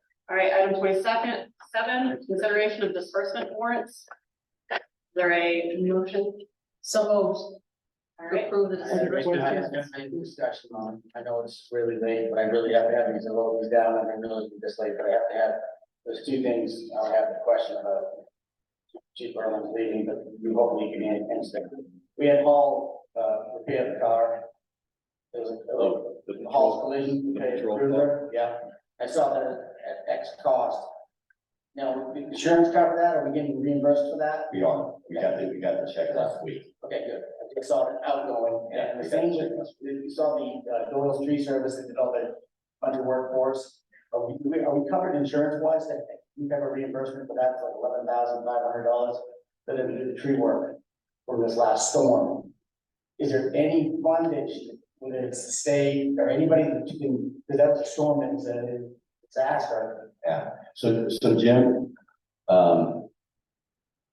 yes, maybe. The recovery efforts of the Yeah, state. at the county level as well, and so let me make a note, and I'll contact Theo Marshall, who was here and did your training for you. Exactly, because I think that's a big cost, probably we could get some reimbursement for it, would be great. The next one is, I asked about this last time, when we had, Reynolds Industries, which says hauls the waste that we have, and I saw that another almost $7,000 in there again. Is that a month to month, and how can we? It is, but we're making money on that, Jim, and here's why. I only see the output, I don't see the input. Right, you don't, but, we charge, I guess, $80 a ton on MaxCon, $80 a ton to haul it away, but that's demo waste. The demo waste, people are paying $140 a ton in order to, when they drive across the scale. Can we see those numbers? Let's Yes, see. and it's the same situation with scrap metal. We're being paid more for scrap metal than the cost of hauling. No, I But I'll get you permit. appreciate that, and, yeah, that's all I have the questions. Very quick things. Thank you. There is a motion. Was there a second? Second. All right, I got Aaron down for a second. All in favor to approve the disbursement warrants as presented? Favor. Yeah. All are in favor? Item 28, consideration of recommendations from the appointments committee. I'd like to waive the recommendations until the next meeting. So moved. All right, we have waived. All in favor to waive? All right, all are in favor? We're moving on to other business. Any public comment? We don't have anyone in the audience except for on Zoom. Anyone from Zoom? No comment. All right, moving on to the town manager's report. Yeah, I'll zoom. 3 minutes, Anthony. Get us out of here. I'm going to try, because I like to go home and watch the Bruins. Railroad tracks, had lots of questions about that. Railroad company has been contacted, and they CC'd me on an email when they sent an email to their track operations crew to say, hey, we need these. Oh, it's already done? Yeah. Score one for the town manager. And potentially, and possibly for assistant councilman. Wait. So we had, this is interesting, we had, someone who requested our cable franchise agreement. So I sent Deb Nichols into the files, and she found one from 1993. She said, well, this can't be the current one. So she kept searching and searching and searching and searching. Guess what? It actually, the 1993 agreement was the most current agreement, so we are now for our cable franchise agreement. So the amount of money that they pay us in order to put their infrastructure in our public right of way. So we have to be like about $50,000 a year for that. So anyway, so we are now working with Spectrum. Our attorney will be involved in updating the franchise. So, say again. Someone just. Yes, they were PO'd at the cable company and wanted us to do something about it. The franchise agreement does not cover customer service. That's hilarious. Charitable request, I think I emailed you folks about that. how do you want to handle the charitable request? Do you want to have all of them march in here and make their case to you during the budget hearing? I am just not comfortable with making those decisions. I mean, in the past, we've done that, but you know what? You're gonna have, I mean, everybody's gonna have their hand out, and to me, I've always taken the position that, if it's food or something, you know, the food pantry, to me, that's a worthy cause, because not that not the other ones aren't worthy, but that goes to feeding somebody, so that, you know, what? Yeah, it's different. I mean, I think it was 2 of them. I'm trying to think of what the other one So was. the ones that we have traditionally, the ones that we have That's traditionally, what I meant. the ones that we have traditionally funded, it's not the food kitchen, it's the food pantry. Yeah, That we- But the that other we have one funded. is But in. they have sent us a request. Yeah. It's the Historical Society. Here's for the veterans. No, I'm thinking the ones that we have Oh, in the past. this past year. There was one other. So but we've gotten a lot of Is requests. it this something year. for seniors? Spectrum Generations. All right, I'm gonna do one, but I didn't say, so I don't know how to comment on it, but I do. I like, and I don't understand it, slow the process down, but I kind of understand who's asking for the money.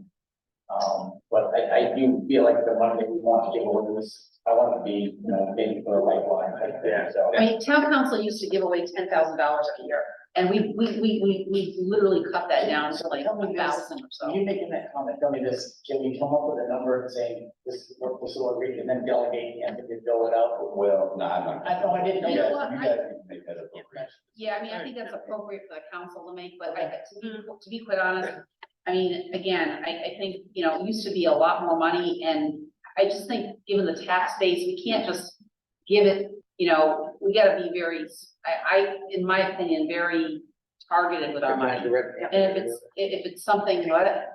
Direct Anthony to do it. So, Like so I mean, I what said, you could do is you could say, no, these are the 3 that we supported Yeah. last year, we support these, and we're not entertaining any other requests, if that's the feeling. I looked into that veterans organization, and it's great, they deserve money, but they're too far away. So, you know, they're kind of, right, exactly, they're kind of out of it. All right, and then put my glasses back on. All right, main public television, that's a big no. Okay, we already pay to watch TV, enough is enough. Lifelight is a yes for me. Okay, I don't think they've had any pickups in Winthrop in a few years, but if somebody needs them, we need them.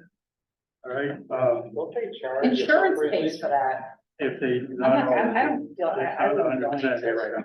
Okay, and, I think we should get a little bit of money to pay the cow. No, God, no. Okay, well, all right, that's why there's 7 of us. Anthony, did you have anything else? No, for the, not on that, but I do have some other. Yep. So what are we gonna do? Are we just gonna say, these are the 3, invite them all in, invite some of them in? Well, I don't think we need to do that, do we?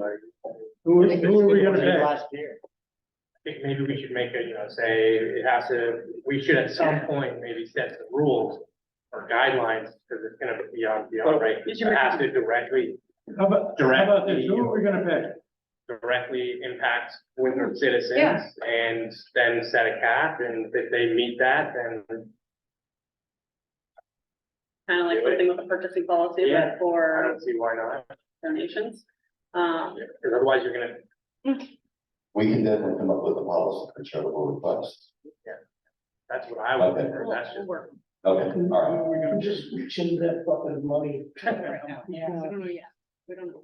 Okay, we don't We're know. gonna work on policy. Okay, so here's We need a cap. here's an interesting proposition when it comes to pay. So I sent you guys the 3-year plan. I didn't include the last 2 years because it didn't have dollars attached to it.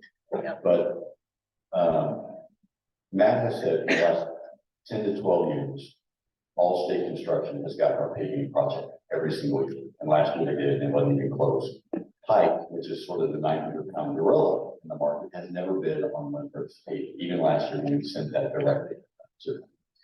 So Allstate has said, if instead of going through an RFP process for this, you amend your contract from this past year. Of course, they still have some more work to do for us to include the roads that are proposed to do this coming year at a cost of about $500,000, which is what we budgeted last year. Then we will lock in the same pricing that we had last year for this year. And the Allstate representative that we talked to said that aside from liquid asphalt costs, which have gone down, so we would want that lower cost, obviously. All of their other operational costs when it comes to personnel and so forth is up about 8% this year. So he estimated we would see probably a 6 to 8% decrease if we just amended our contract from last year instead of going out to RFP. He said, we can do that. We can do that.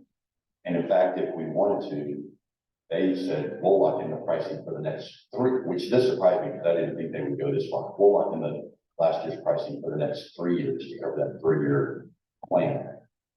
But I guess the question is, to me, is it, I mean, are we getting a good price if we do that? Well, Without going out to, you know, the cost of gas has dropped. well, so there is a little bit of a risk there, but do we, you know, how can we see pricing going down? So I think the odds are we would benefit from it more than what the risk would be. But ultimately, that's y'all's call. So that's why I'm here asking, what do you want to do? Do you want to amend the contract from last year? Is it paid yearly? I mean, the $500,000, is it paid yearly? It is. Okay, so they have to do the work before they get paid. Well, so we pay, I think, half of it up front, and then we pay half of it upon completion. The question becomes is, you know, do we think we're saving enough? Or if we went out to a bid, would we save more? Well, Remember what Anthony just said, though, they fight to be bid on.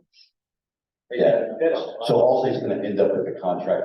I'm likely. pretty comfortable letting it go out with 1 year. I think we should, but, I mean, if we want to put it on the table, see how it goes this year, if they would be willing to.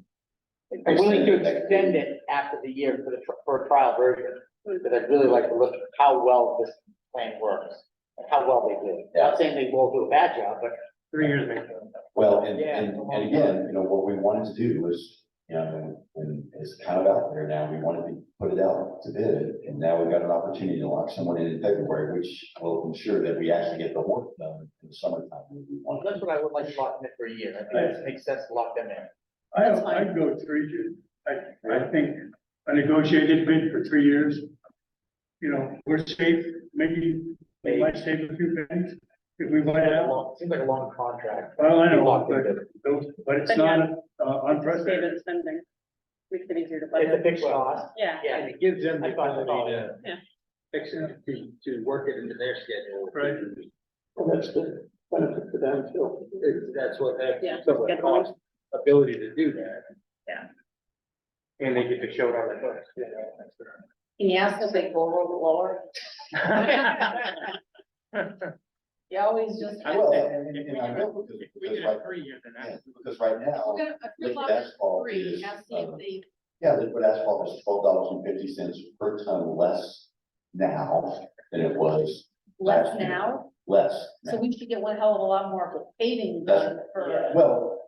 Well, Yeah. yeah. So Anthony, so just a stupid question is, will we be evaluating, making sure they're not, I mean, I don't say just cutting corners or just making sure we're gonna get the biggest bang for the buck, they're not just slapping the stuff down and just going like, they get it done. I will Not saying say, they will. I will say they are a reputable contractor. No, I know they are, I'm just saying, make sure there's, I guess it's stop gaps, you know, as it, I want to have a fail safe, so if you guys aren't gonna meet our expectations. So do keep in mind, we don't just, it's not just a blank check and then we're inspecting as they're going along. Are they clear through Highland Ave, by the way? Or is that just a mid-coat and then they still need to go? Yeah, I don't think Oh, they ran out yeah. of time. Oh, yeah, they did not, I'll have to double check, I don't think that they completed that job. No. I mean, I think that Matt is a pretty good judge of paving. And he's the one that is ultimately responsible for this. Yeah. And if he thinks that they're credible and they're good, I think that the year contract is, I think that's money well spent to ensure that we get the work done. But if it's a 3-year with even more savings. That's the way I would. That's the 3-year, I wonder if they're gonna be around in 3 years. Oh, they've been around, yeah, they would. So, It would have to be added benefit. 3 years even better, if we can save that much more money. Provided the costs continue to drop down, and I think probably for the next 2 years, with an election year coming up, and then a new presidency, a new term for a president. I'm comfortable with you and Things that, will be pretty stable. figuring that out. They'll go hand in hand. So what I'm hearing is, you're comfortable with three You and years? Matt, Yes. yeah. Everybody? Yeah. Like I said, I'm just trying to get more. So this was an interesting, proposition, walked into my office last week, fellow named Ken Knight, who is the chair of the board of the Greater Augusta Utility District. And so whose microphone is on? Little short guy? Yes. Yeah, I know. So anyway, Dan Wells has made no bones about the fact that he plans on retiring in the next couple of years as superintendent of the Winthrop Utilities District. And the Greater Augusta Utility District has some interest in then managing that operation afterwards, because they like working with Dan, but they don't think the Winthrop Utilities District is gonna find another Dan Wells. And so they think that there's some synergy we have if they are the ones who are actually managing our system. And, well, I mean, the thing that interested me is that there are some, oh, thank you, Chief. There are some, well, you guys have raised concerns about, are we ever going to be able to extend the infrastructure? Correct. I think that could represent an opportunity for us. Larger. Yes, With the increase in rates that is coming down is through Augusta, right? that is for our hydrants, yes. Okay. Yeah, That's scary. That's why I wanted to make sure we had the conversation of who we put on the utility board tied into this. Well, but the Winthrop Utility Board doesn't have anything to do with the email that I sent you about. So his proposal, what? So, They would if we do this. well, and so he just wants to start a conversation. And so probably never gonna read it, lose our level of control. you would still have a representative that you would appoint to their board. We already did that. All I'm saying is, he wants to start a conversation. I'm asking, do you want to have a conversation? Let's have a conversation. Yeah. I'd love to get proposals, but I think we should But expand. we should figure out those three that we're gonna put on the board, who is comfortable with that. Well, I knew that, so I asked, they've had a discussion with Dan, they've had a discussion with their board. The board is concerned that they're not gonna be able to find someone who's able to manage that operation moving forward. And so they are interested in a conversation. Have a conversation or report back. Yeah. No, the conversation is gonna be with you guys. Oh. Yeah, Sure. Have a conversation? Love to have That's anybody. Yeah, invite Fine, them but in. the one thing I mentioned, that I don't think, I remember to mention this to you, really, but, the Winthrop, because the Winthrop Utilities District has always been averse to expansion. And we need to try to look for new board members that are, will at least talk about it, Yes. okay, to fit in with,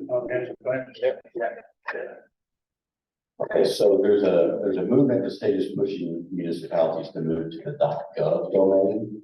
So allegedly, and Jim can probably speak to this, that considered to be, a lot more secure than a .org domain. I would like to do that because I think it helps to distinguish us as a governmental agency. Just want to make sure that you guys are not opposed to I it as agree. well. Yeah. Great, and we'll start pursuing that. So our next meeting is on March the 4th. This room will be set up for election day the next day, which means that we'll meet in the small conference room. It'll be nice and cozy.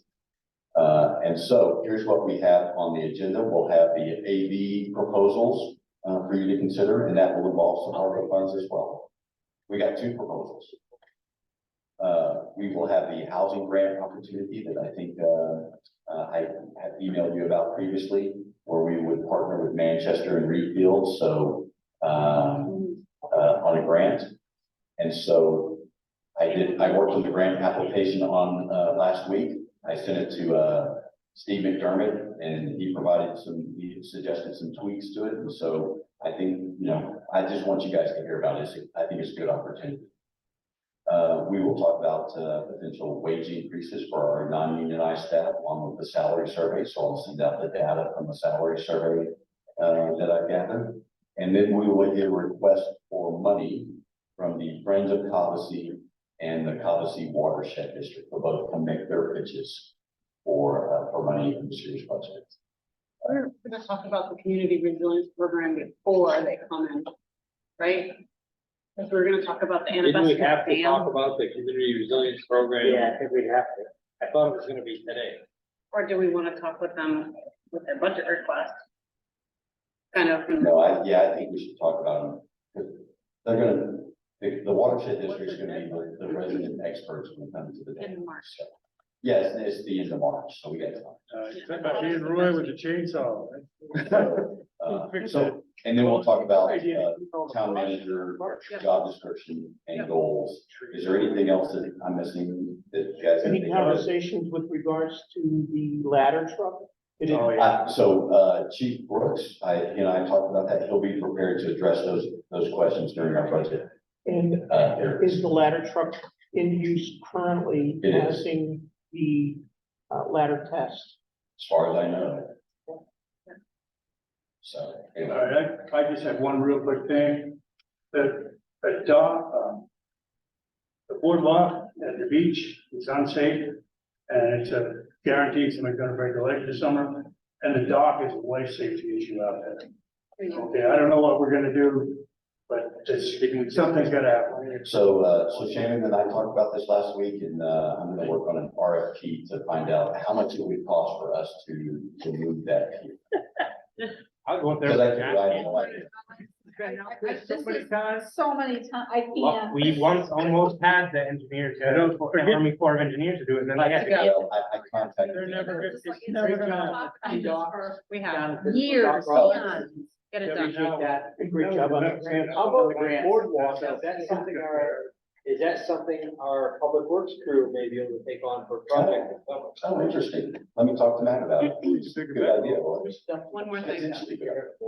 One more thing. So I did receive an email from, Corey Black regarding from Earthkeeper Cannabis, requesting that we reconsider the capping issuance of the marijuana licenses, as No. another one has requested. So just reaching out and No, asking. they wanted it open, we opened it up. Okay, Yeah.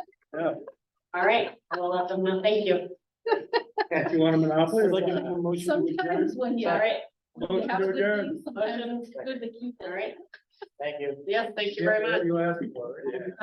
Right. I don't have any information. All right, thank you so much. So, let's see, Mr.